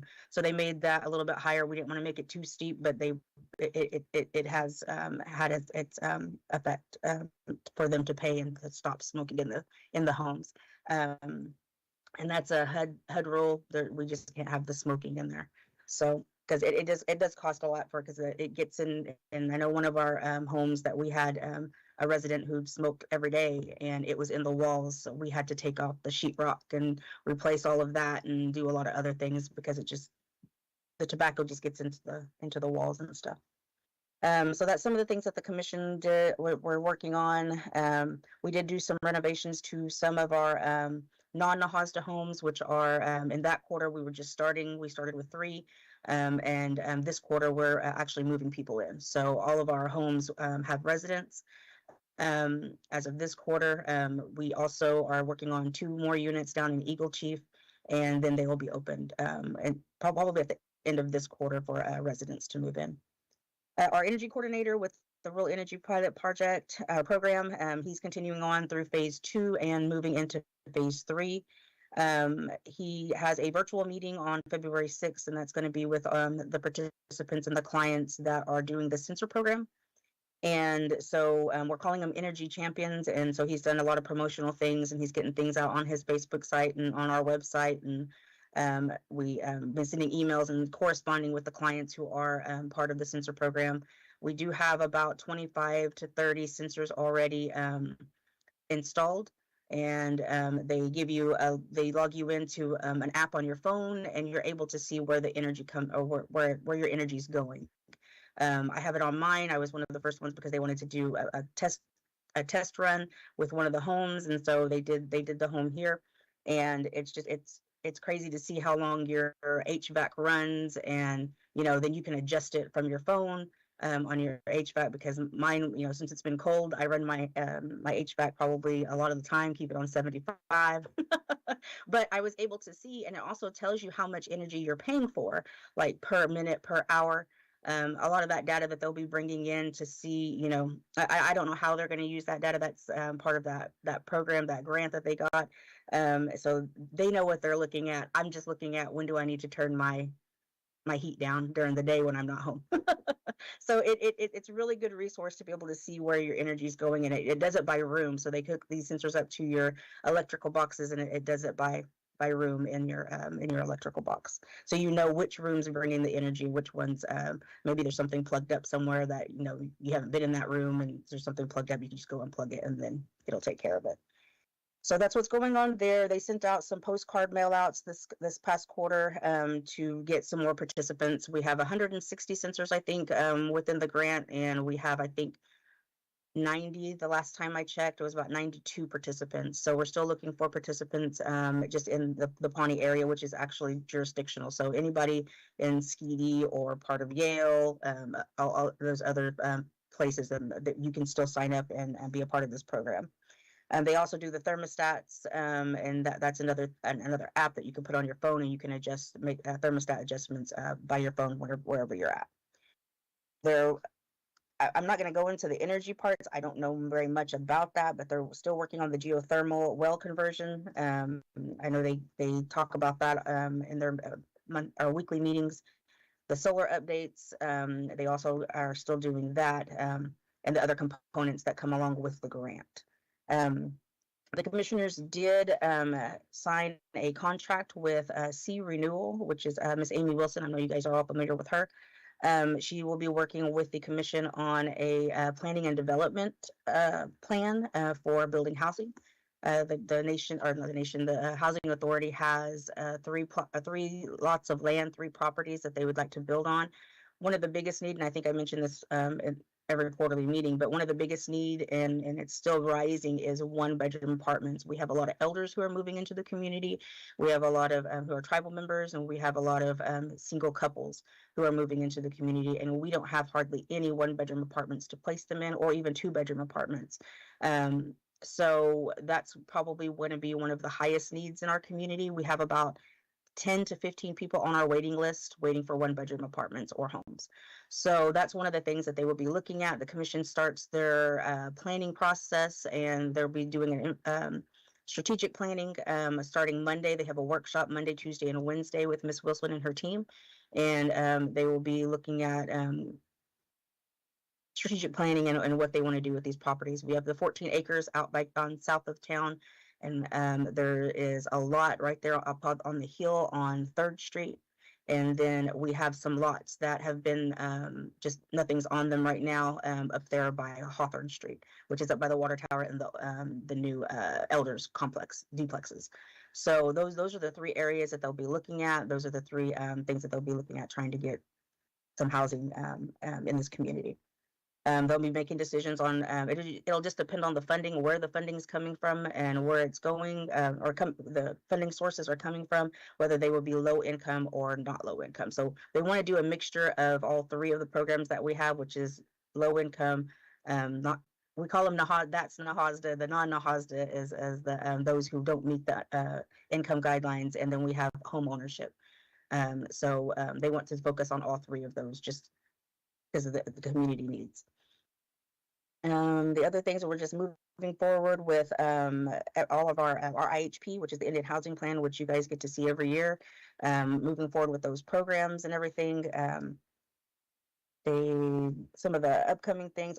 The couple of the staff, which myself we're part of the Pawnee Community Summit leadership team, and one of the things that came out of that group was a subcommittee. It's a work group for housing.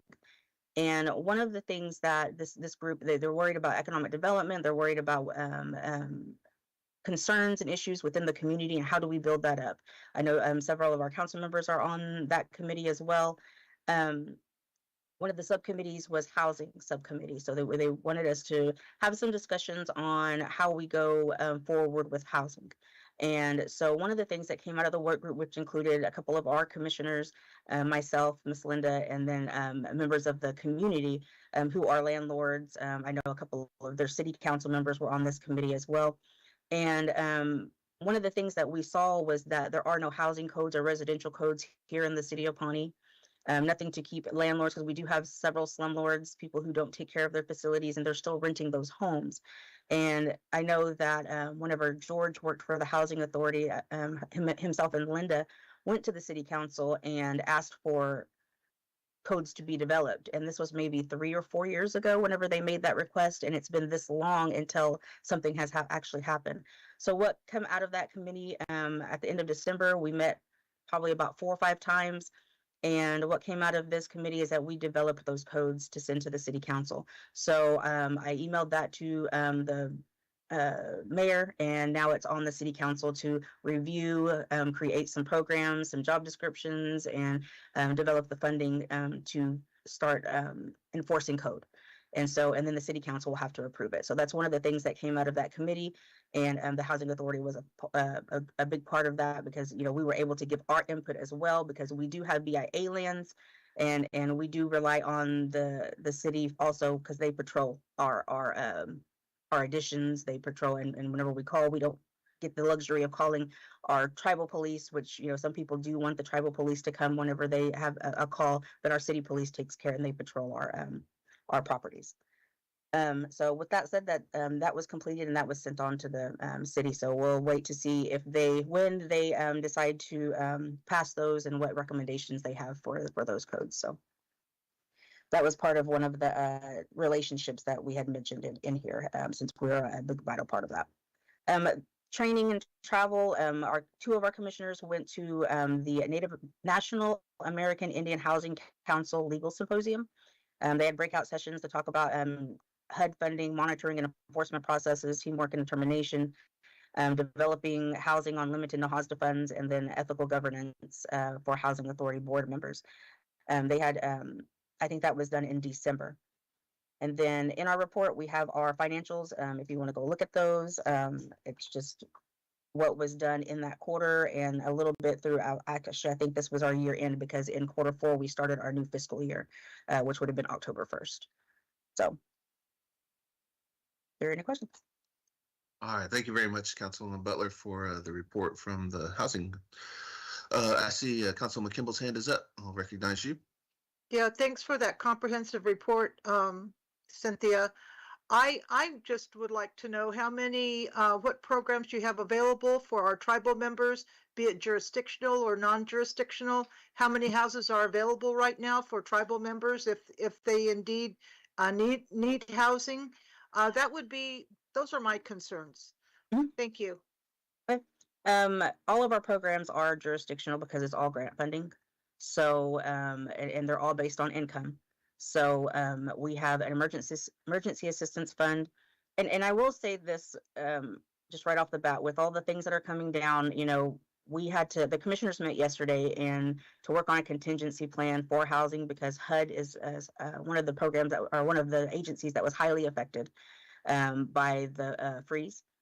And we weren't able to do drawdowns until Wednesday, which was just for the stuff that we had already worked on, and we just needed to get in there and do drawdowns. They shut everything off Monday evening for the lock system, and that's where we get our funding we do our drawdowns from. So we weren't given access to that until after the unfreeze with the OMB memo, and then they were sending us emails letting us know that we can make drawdowns. With that said, we're using the remainder of our ARPA funds, because we don't get our grant funding until April or May. So that's going to also be after the March 15th budget allocations coming up, because the extension lasts until March 15th. So we're trying to be really frugal. We have a lot of applications in our home ownership programs that we're trying to get completed. We're just not trying to say we're compiling them and holding on to them. We're trying to figure out which ones are the most immediate needs, because if we don't get the funding up until then, we're trying to just let the funding that we have right now in the bank kind of go a little farther than with the uncertainties. I'll just put it that way. Our housing, we do have one unit in Eagle Chief that's coming up. It actually came up on Friday. We don't have anybody to go in. It's a 3-bedroom home. If anybody wants to apply, this is a low income home. So it'll be based on your income. You just have to be under 80% of the median. This is for tribal members and for Pawnee tribal members and other tribes. These ones are through grant funding. So, but it's a 3-bedroom home. It's on Eagle Chief Drive. And then later on this month, we will be finishing up with two other homes down there in Eagle Chief, which is a 2-bedroom and a 1-bedroom. So that will be coming up. In our non-Nahasda available right now, we just placed 2 families in our non-Nahasda homes, and we have one more moving in February, well, as of today. And we have one home that is on 219 Park Lane that is coming. It's a trailer house, and the renovations on it were finished. I think they're just got to go through and clean up on Monday and Tuesday, and that'll be available. So if anybody wants to apply, that's not a low income home. So if you have a family that has 2 incomes, usually you're over income because of the 2 incomes. So all you have to do is fill out an application and get on the waiting list. So that home will be made available next week. And that one is actually anybody can apply for that if you're native or non-native, because it's not grant funding, and it's just I keep saying this, we call it non-Nahasda. That just means it's not funded by HUD or by the state. It's one of the purchases that we made as a housing authority that is just bringing in income. So that's the only 2 that we have right now that are available. And I will say we do have 55 homes in our inventory. So out of the 55, a majority of them are already occupied by occupants. Great, thank you. That's what I wanted to hear. I think that's what our community would like to hear. Thank you. Yes, thank you very much, Councilwoman Kimball, for that question. Council, any other questions or comments on the housing report? Oh, she asked about assistance. Sorry. Yes, our assistance programs are open. We have been doing we already did drawdowns for those because we anticipate, we just went by the numbers that we anticipate assisting for, like the youth activity fund. It has opened. We've had several for T-ball, and we know that the spring and the summer activities are coming up. So if you have kids who are getting into sports, those are also, like I said earlier, also income-based and jurisdictional based. So those applications are online. We also have our college assistance fund, which helps with rent or utilities. It's $300 or $350 assistance. So the college kids can, your primary residence just has to be in Pawnee. Jurisdictional, they can be going to OSU. They can go to another college. It just helps assist with their rent or utilities where they're at. And then our emergency assistance program is open, and we'll be doing that based on need. And that's for rent and utilities as well. So just wanted to make it because you did ask. So thank you. Thank you very much, Councilwoman Butler. On that college assistance, is that per year or per semester? Per semester. Okay, per semester. Great. Any other questions or comments from the council? Sounds like everything's moving well with everything at the housing, and then I'm glad you addressed just some of the things that have been happening with the government as well.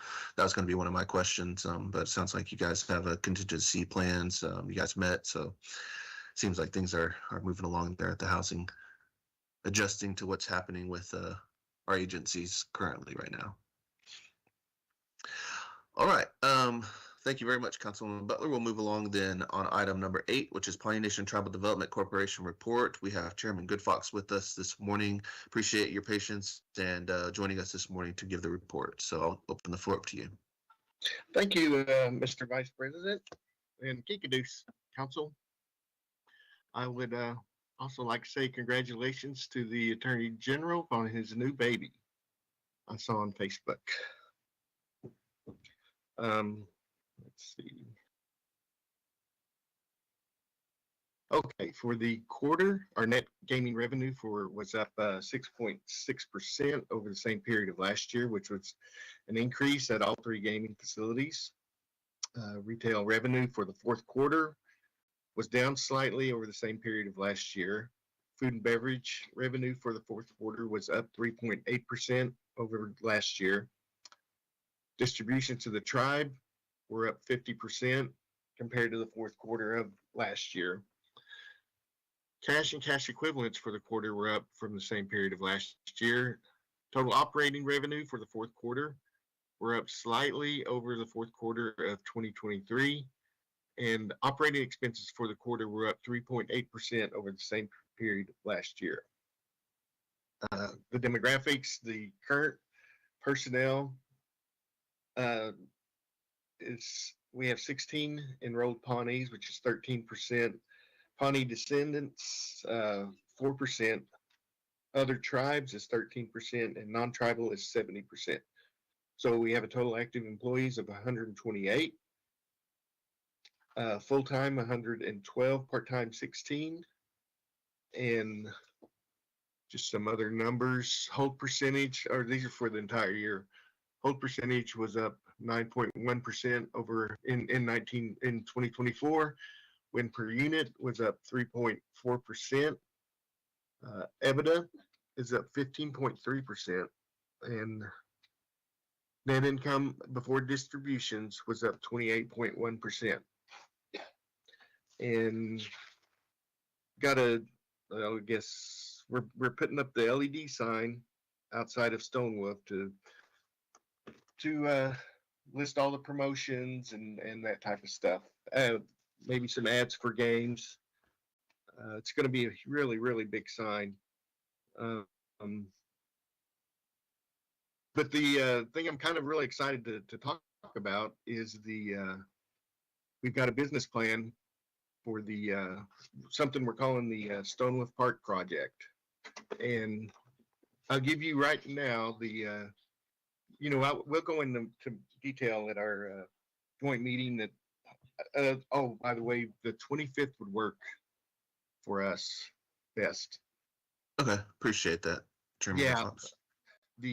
I'll give you our executive summary, our vision, and our goals. The Stonewolf Park project is a strategic development by the Pawnee Tribal Development Corporation aimed at expanding community resources, enhancing tourism, increasing revenue for the Pawnee Nation.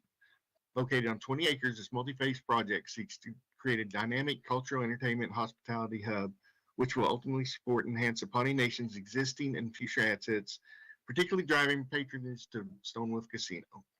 This project will feature multiple standalone buildings, each constructed to accommodate a range of entertainment, lodging, and corporate facilities. And the vision is to establish Stonewolf Park as a premier cultural and entertainment destination, fostering economic growth for the nation while promoting community pride and heritage. And the goals is to increase visitation and revenue for Stonewolf Casino through integrated attractions and lodging, develop sustainable infrastructure that supports local culture, tourism, business, and provide a center for tribal ceremonies, celebrations, and gatherings. I guess the phase overview is phase one will be the entertainment stage, which is going to be right at the south end, and the phase two is the RV park and campground on the northwest end. Phase three is the office complex, where we're going to house all the corporate jobs and the gaming commission. So then they'll be right there on site.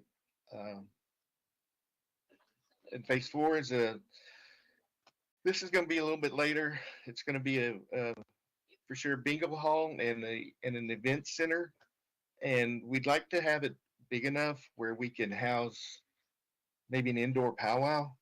So that will be phase four, and then with the last phase being the hotel with a gaming floor. If we can't get the lease worked out where the casino is, we might have to put some games there at the hotel on that 20 acres. So and we'll go over all this in more detail at the planning meeting, get feedback from the council, from you guys, and help with our direction with it. So this is just the first I guess public announcement of our plan for this. So any questions? Thank you very much, Chairman Good Fox. And just to update the council as well, I was able to attend PTDC's board meeting this past Wednesday, and I did mention to them that we would like to have a follow-up meeting with their board in a working group session with them. And so that's what Chairman Good Fox is referring to. I know we've mentioned that in our work groups to set a date, and so I put out a couple dates for this month, one being the 11th and the other 25th. And so 25th is favorable for their group. So we'll make plans to have an in-person meeting with their board to discuss a lot of these ideas that they're coming to us with the 20 acres and some of the thoughts that they have with that parcel of land. I know in our council meeting, and just to update you, Councilman or Chairman Good Fox as well, last year we had a resolution. I have to go back and look at the resolution number, but it was pertaining to that piece of land there as well, for it to be over the purview of the nation. And so just wanted to, I'm not saying that the ideas that you said are not going to happen. I just want you to be aware that that's something that we've discussed in that meeting. I was hoping that that was passed on to you all as well if you haven't received it. So we can have more discussion about that in our work group as well. I just want to put that out there for this discussion point here. So with that, I do see Treasurer Chapman's hand is up, and so I'll recognize you. The floor is yours. Okay, thank you. And thank you, Jeff, for your report. I just had one question on the project that you were just explaining. Is that location, you said on site, so that location planned for that is right there on site next to Stone Wolf? Is that what I'm understanding? The land adjoining? Yes, it's that 20 acres. We have it in the trust now, so we can move forward with this stuff. It's the land that we've cleared off. We already do have events there. We've I guess every month we've had an event, tailgate parties and such. But this stage, it's not an amphitheater or anything right now. It's just a stage where we can have outdoor events and that type of stuff. It won't cost much. Just something to start bringing people in. Okay, thank you very much. I just wanted that clarified. Thank you. Yeah, we've already ran the electricity, so we've already got our foot in the water with it. Okay. Yeah, we can talk about that some more. I do appreciate those ideas that you guys have, and I know when I was in the meeting as well with you all Wednesday, I know that was briefly talked about, and I think it was Mr. Waller's report maybe. So we could talk about that some more at length when we meet on the 25th. I'm trying to think. I thought I had something, but I see Secretary Gardapi's hand up, so I'll recognize you at this moment. Floor is yours.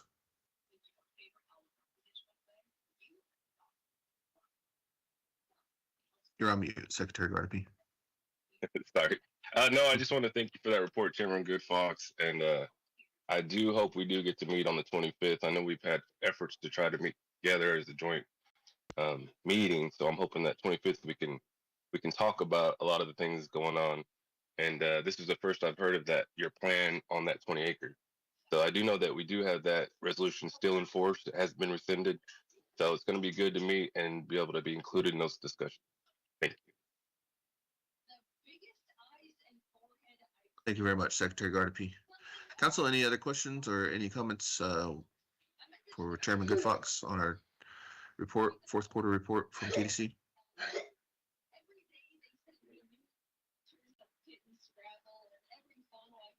Hearing none. Again, thank you for your report, Chairman Good Fox, and we do look forward to our meeting on the 25th.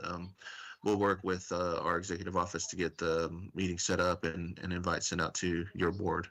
And if there's any discussion topics, I know this is one obviously, but any others that your board would like to explore as we meet on the 25th, please be sure to send that to us so we can have time to review anything that we need to, and then come to that meeting prepared just to discuss and have some good constructive conversations about how we can continue to move forward with our gaming aspect of it as well. I know that one of the things that was mentioned was the articles of incorporation. I know you all had a chance to review the changes and everything else. If there's any recommended changes that you might have on that as well after reviewing, we'd love to sit and talk about that as well. So just want to put that out there for you. Oh, and one little thing I forgot to add is we were looking at rebranding and changing from the Pawnee Tribal Development to Stone Wolf Entertainment. With our since we'll be over the 30, we're going to rebrand. We're going to have Stone Wolf Yale. It's going to be Stone Wolf, probably Pawnee, and just renaming the casinos and putting everything under one name. Okay. Pretty much like the Osages do. Okay.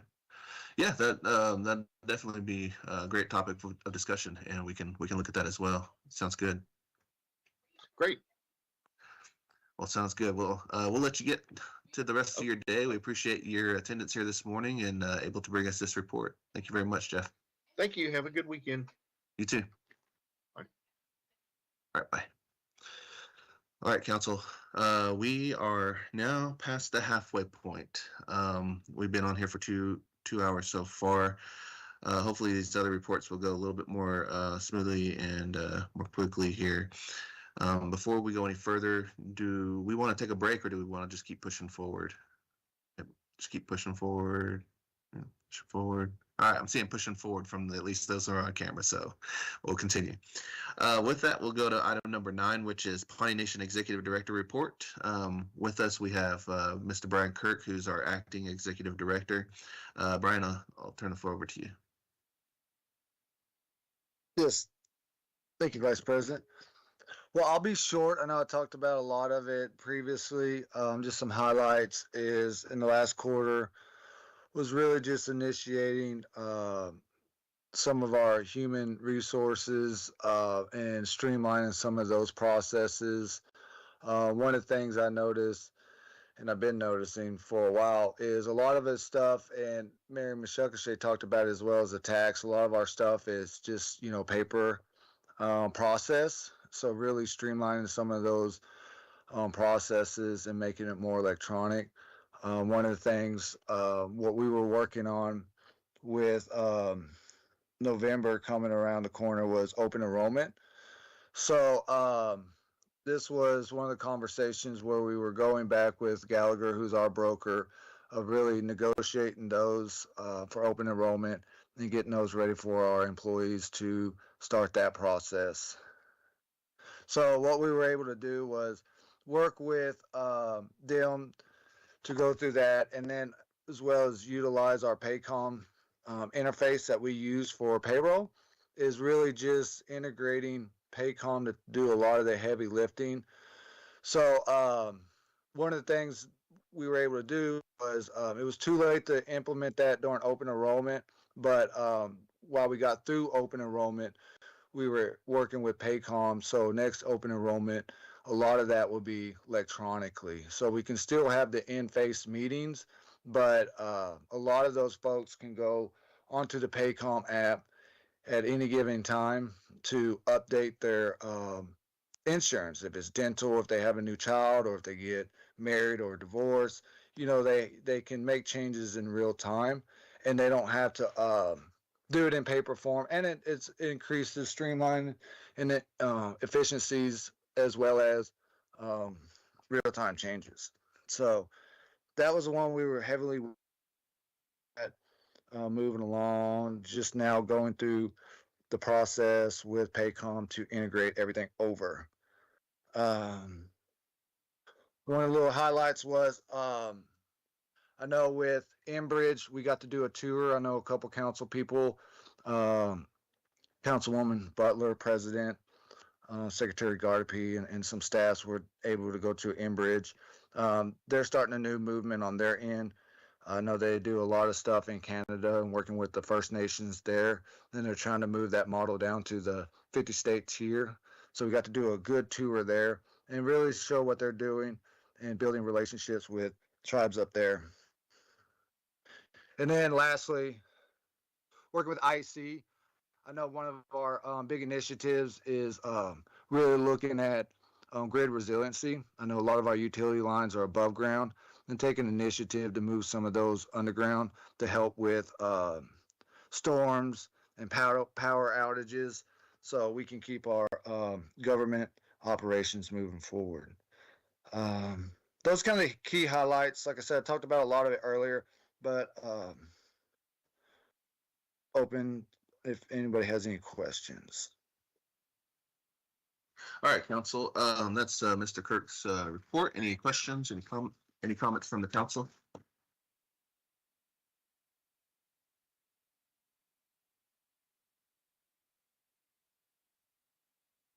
All right. No questions or comments from council. Again, thank you, Brian, for just your continued work, filling that void of that position there with the executive director position. I know that's a lot on your plate, but it seems like things are continuing to move forward at the nation, and especially just this past week working with staff as we continue just to monitor and have strategies in place for what would come down the pipe with the federal government. And so just again, thank you for your work and your efforts. Moving along on our agenda this morning, we have item 10, Pawnee Nation Attorney General Report, and it's good to see Mr. Vance with us, Attorney General Vance with us this morning. Austin, I'll go ahead and open the floor up to you this morning. Thank you, Vice President, PBC members. Glad to be with y'all today, and I appreciate Chair Good Fox's shout out to our youngest. He's about 2 weeks and a few days old, and he's doing great, but we can talk about that later. For the Attorney General report, I try to put as much information as I can without getting too much into any privileged discussions, and also just for purposes of keeping this short, I'm going to focus on just a few bigger cases or legal issues we've addressed in the last quarter, and then turn it over to y'all for any questions if there's anything specific to follow up on. The big topics, I think that if they aren't already kind of making the rounds in local news, I haven't seen anything myself. I think it's bigger news than is really going around is the safety decision. The EPA, although the decision came out in this quarter, but the work was completed in the last quarter. Mr. Freeman and Earth Justice have completed the task. What originally started as a lawsuit against the Environmental Protection Agency resulted in new decision from the EPA this month that instead of allowing the state of Oklahoma to unilaterally regulate any environmental issue for all of the tribes, now according to the current plan, the state has to consult with the tribes before it can enact those changes. And this is a major change that the Pawnee Nation really deserves all the credit for pursuing, because they were the tribe that actually, put the boots on the ground and did this. And it was one of the last things the Biden administration got done, but there's really not enough credit coming to the nation right now for defending environmental regulation for all of the tribes in Oklahoma. So there was a press release that was great, but I think that I'm hopeful that in the next couple weeks or months, this gets a lot more attention locally and nationally. The other kind of big points are we've resolved quite a bit of, I'll say resolved litigation, as in the Pawnee Nation itself is no longer involved with the Bacone College matter. Unfortunately, that's due to bankruptcy involving Bacone College, so it's not for great news, but at least as it relates to the PBC and the nation proceeding in tribal court, that matter is going to be stayed indefinitely.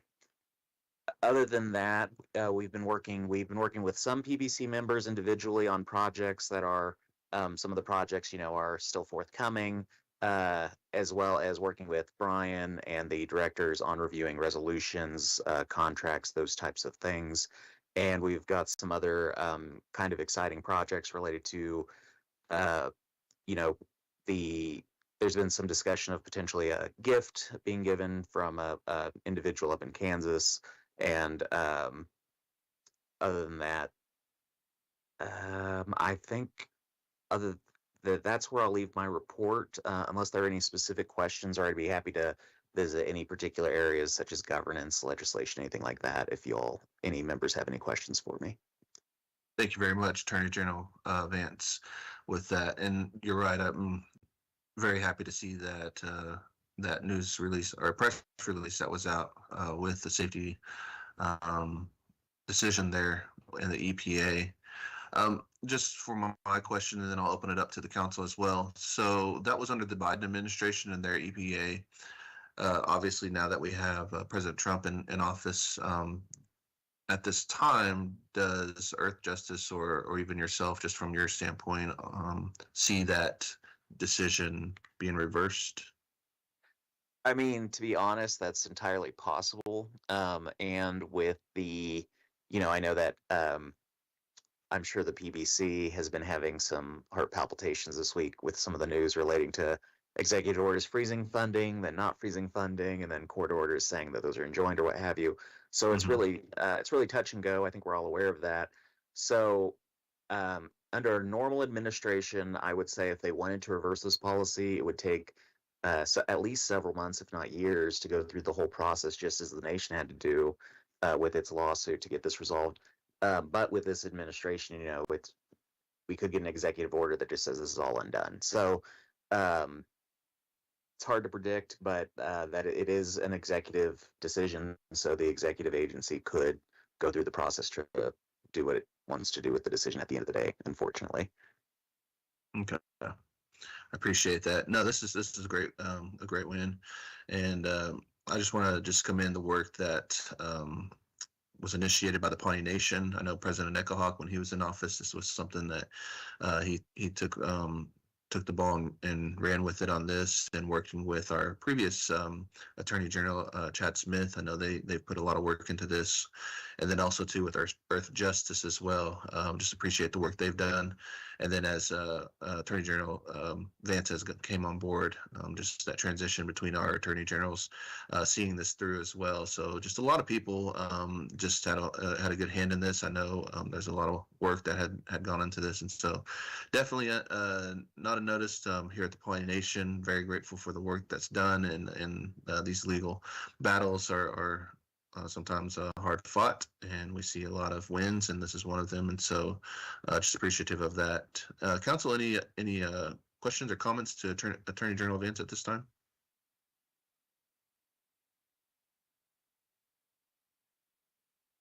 Hearing none, thank you very much, Attorney General, for your report, and thank you for your attendance this morning as well. And congratulations too, by the way. Oh, thank you. Glad to be here, and let me know if you all need anything else. Yes, thank you very much. All right, moving along then, we have item number 11, which is approval of 2024 Pawnee Nation fourth quarterly reports divisions.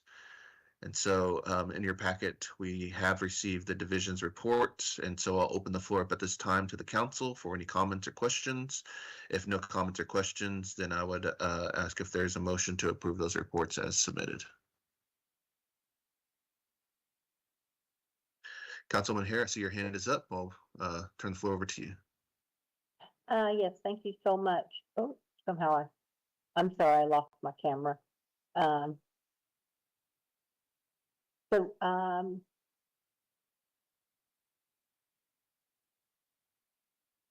Excuse me, I'm having, am I still here? Am I still in a meeting? Yep, we can hear you. We still see you, but we can hear you. My screen's going, my screen just disappeared trying to verify the link. So I apologize. I was looking at DNRS report and looking at their need to retain firefighters, not having the resources that for our firefighters, to retain them like the city does, offer retirement. So this is something I would like to, kind of see us work towards, if we could find some way to do that. I know we have financial issues right now, but that's it's important. And that's all I have. Other than yeah, that's all I have.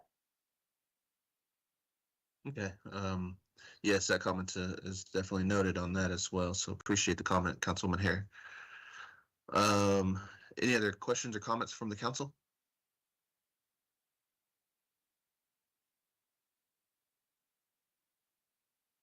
I'll make a motion to approve the division's quarterly reports. All right, motion's been made by Councilman Butler to approve the division reports. Is there a second? A second. Seconded by Councilwoman Hare. If no other discussion, call for the vote, please.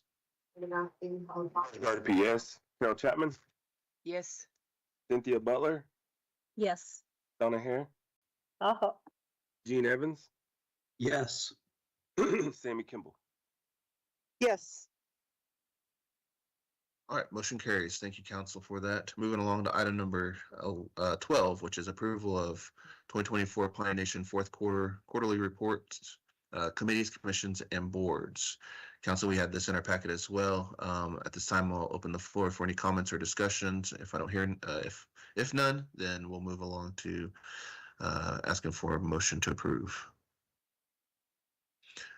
Councilman Hare, floor is yours.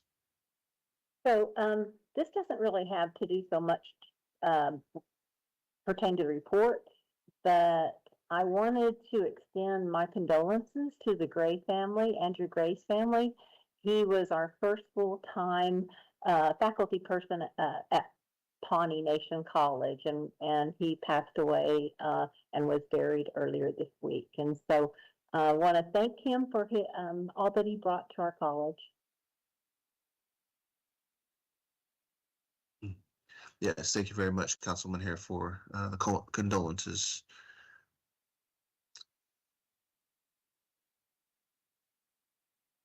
If no comments or questions, any other comments or questions from the council, do I have a motion to approve the reports as submitted? I'll make a motion to approve committees, commissions, and board reports. I'll Okay. second. Motion's been made by Councilman Butler to approve the committees, commissions, and boards reports, seconded by Councilman Kimball. Yes. No other discussion. Call for the vote, please. George Gardner, yes. Carol Chapman, Yes. Cynthia Butler, Yes. Donna Hare, I hope. Gene Evans, Yes. Sammy Kimball. Yes. All right, motion carries. Thank you, council. Item number 13, approval of 2024 Pawnee Nation fourth quarterly report financials. I'll open the floor up for any questions or comments. Councilwoman Butler, floor is yours. Yes, I just have some questions on some of the budgets. I know that we have a fiscal policy, but and I can't recall a lot of what the fiscal policy says, but I do recall that one of the things is that when we do budget mods and we take care of line items that go over their line items, are we still not practicing requiring our programs to do adjustments to their budgets to reflect the money that was spent in their line items? Because there's, if you look through the budgets, you'll notice that there's a line item possible, and I'm just going to use an example. They have supplies, they went over $1,000. Well, where else in your budget are you taking care of that line item to bring it to a positive amount instead of a negative amount? You know what I mean?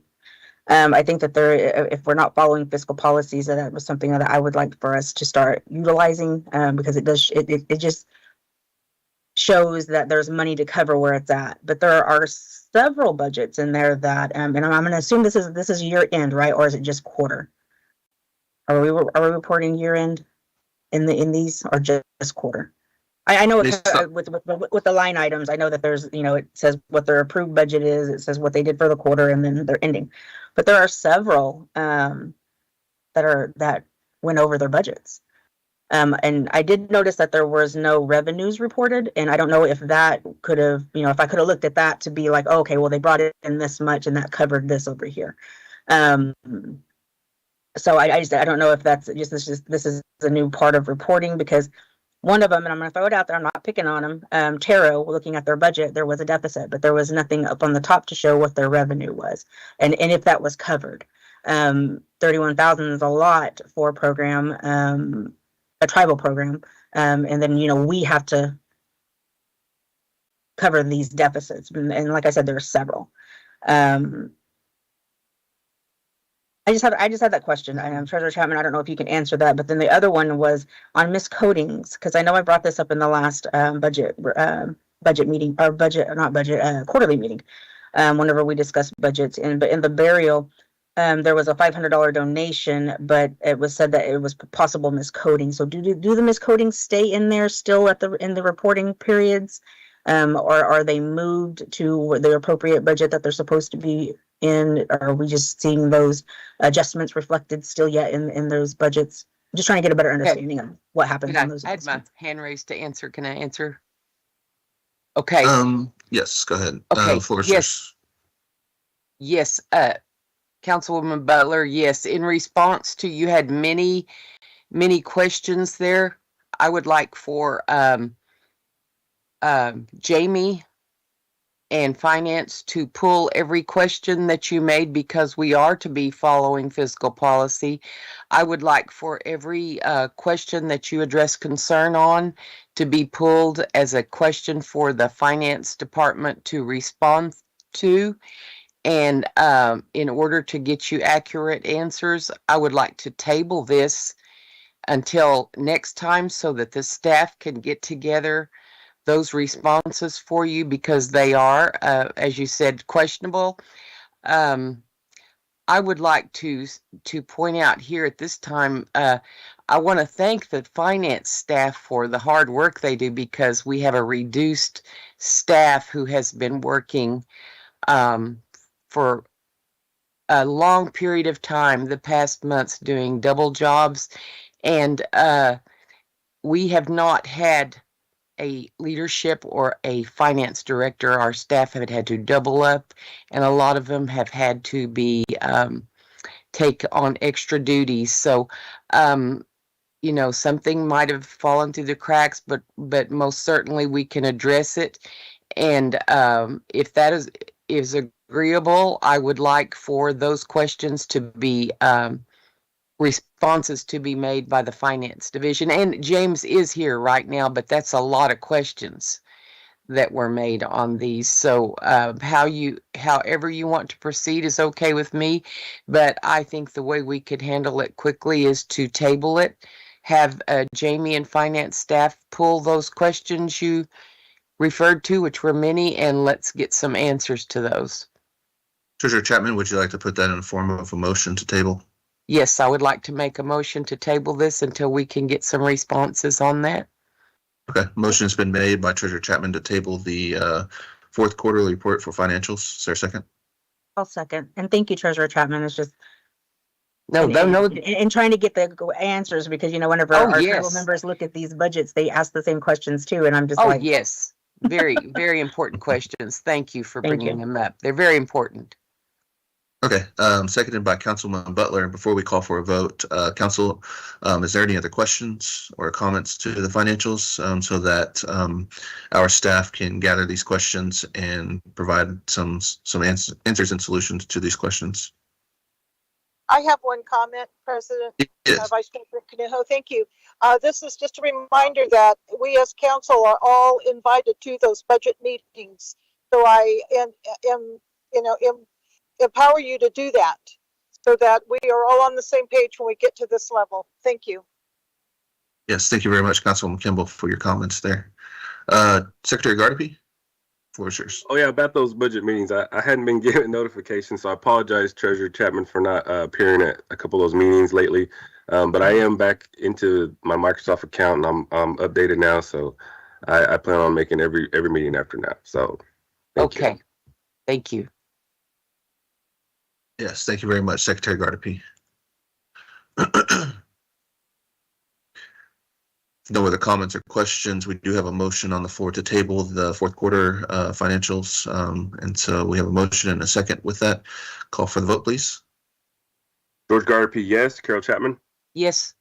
Cynthia Butler, yes. Donna Hare, Gene Evans, Yes. Sammy Kimball. Yes. All right, motion carries. Thank you, Council. President Moving on to Canujo. yes, Treasurer Chapman. Before I get off, I would just like to take this opportunity to speak to the tribal citizens and let them know that with the Trump administration directives and their executive orders, that our council has been very immediately responsive to this, very concerned. We are all looking out for the welfare of our nation, to keep it going in like it has, to provide the services and the needs to our people, and would like to report that the council has been very proactive in watching these executive orders, and we have all been meeting for long hours for the past week in many meetings to stay on top of these directives, which are changing daily, we're in here to take care of the people's money, and I would like to report that I want to thank the council for being very proactive in addressing this, and just know that we are attending to this and watching it very closely, and we will be reporting on this to our people. Thank you. Yes, thank you very much, Treasurer Chapman, for that word to our constituents, to the Pawnee Nation. So I appreciate that. With that, moving on to item number 14, open forum. Is there any open forum discussion? I just have an upcoming announcement to make. The state of the city is going to be on February 17th. They're bringing in local leaders from the chamber. The mayor will be giving the state of the city, but President Nuttall or somebody from the council will be doing the state of the nation as well at this event. I don't know if you guys attended last year, but it was well attended last year, and she gave a really good state of where the Pawnee Nation was, also gave a little bit of history of the Pawnee Nation, and a lot of people really appreciated that. So we'll be doing that again this year, and just wanted to make mention that if anybody wanted to attend, I can get out the information to the council as soon as possible. Okay. Did you mention a time on that? Have they set a time for that yet? Yes, it will start at 6 p.m. and it's going to be at the rodeo arena, the Ponyville Memorial Rodeo. I'll send you guys the flyer. Okay. They are selling tables. The table, I think they're $200 a table. It comes with a meal and 8 seats. So I didn't know if the council wanted to purchase a table or not. I know we're trying to cut back on spending, but it's also a free event. You just won't get the meal. But you can come and listen and sit in the audience section, I think is how they set it up. So. Okay. Appreciate that. So that'll be February 17th at 6 p.m. State of the City. All right. I do want to just address, just kind of touching on what Treasurer Chapman had mentioned, but also to just the questions that I've been asking and the reports as well, as far as things that have been coming up this past week. You know, we understand as administrations change, depending on whether it's a Democrat administration or a Republican administration, it's always going to be some unknowns and sometimes even unease during those times as these administrations are getting into office and moving along with what they've campaigned on, what they would consider their priorities, the policy changes, those sorts of things. Sometimes they get in to undo a lot of the previous administration's executive orders, and those sorts of things. And we've seen that this past week as well. And sometimes it's not even just changing a Democrat's executive orders to a Republican's executive orders. Sometimes if there's a Republican coming out of office out of his term limits and a new Republican comes in, they too will make some certain changes within their first 100 days. And that's what we're experiencing right now, is just that first 100 days of this administration and trying to understand, you know, where they're going on that as well. And so I did want to read this letter. I know that many of you probably have seen it on our social media sites, but I did want to just express this from the council level as well, from the Pawnee Nation, just letting our citizens know that we are staying aware of everything that's happening with the executive orders that have rolled out currently so far, and more to come. To the citizens of the Pawnee Nation, the Pawnee Business Council continues to monitor the recent executive orders issued by President Trump's administration since January 20th, along with changes at the federal level. We understand how this has created uncertainty and concern for many of you throughout the United States. As Pawnee people, these times pose unique challenges to our rights, programs, and partnerships. Our particular concern are executive actions related to immigration enforcement and birthright citizenship. Reports have surfaced about immigration and customs enforcement agents targeting Native Americans and other tribal communities, questioning their civil citizenship despite our federally recognized status. We want to remind you that citizens of Native Americans has been recognized since 1924, and these actions challenge both our treaty rights and tribal sovereignty. We are closely monitoring these developments and are prepared to defend the rights of the Pawnee Nation through legal and even diplomatic channels. Please know that in the past few days, your Pawnee Business Council has been actively working with our Finance Department, Executive Office, and our Attorney General to develop strategies that will ensure the continued protection of our sovereignty, resources, and well-being.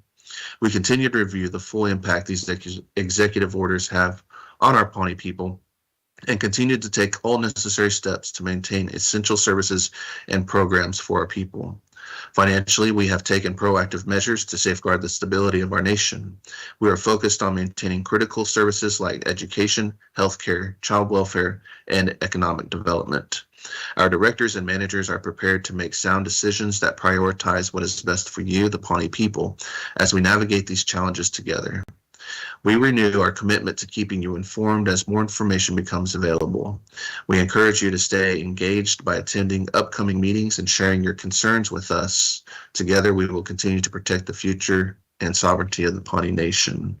I just wanted to reiterate that letter that was sent out, that we are working and continuing to monitor this. I appreciate our staff at the Pawnee Nation continue to stay up to date on the executive orders that have come out, and also to keeping in close contact with our funding agencies. So I do appreciate the work that they're doing so that as much as possible continuity within the nation continues to remain the same, and no services to our Pawnee Nation citizens will be disrupted during that time. And so bearing that in mind, I just wanted to encourage you all as Pawnee citizens to just continue to be aware of what's happening within our nation as we continue to engage with you by putting out this information as we continue to move forward. So with that, if there's no other discussion in our open forum, we'll move on to the final item, which is, or actually not the final item, the next item, which is item 15, set the next meeting date. As I understand, our next meeting will be on February 4th, which is this upcoming Tuesday. And so with that, typically we would meet at 5:30. Council, if you're agreeable to February 4th, 5:30 as our next meeting date, we'll go ahead and set that as the next meeting date. All right, with that, we will get to our final point, or our final item on the agenda, which is item 16, adjournment. Do I have a motion to adjourn? I'll make the motion to adjourn. Motion I'll to adjourn second. by Motion to adjourn by Councilman Butler, seconded by Councilman Evans. Thank you very much, Council, for your time today. Thank you for everyone who was on today to present and bring an update. With that, call for the vote, please. George Gardapi, yes. Carol Chapman, Yes.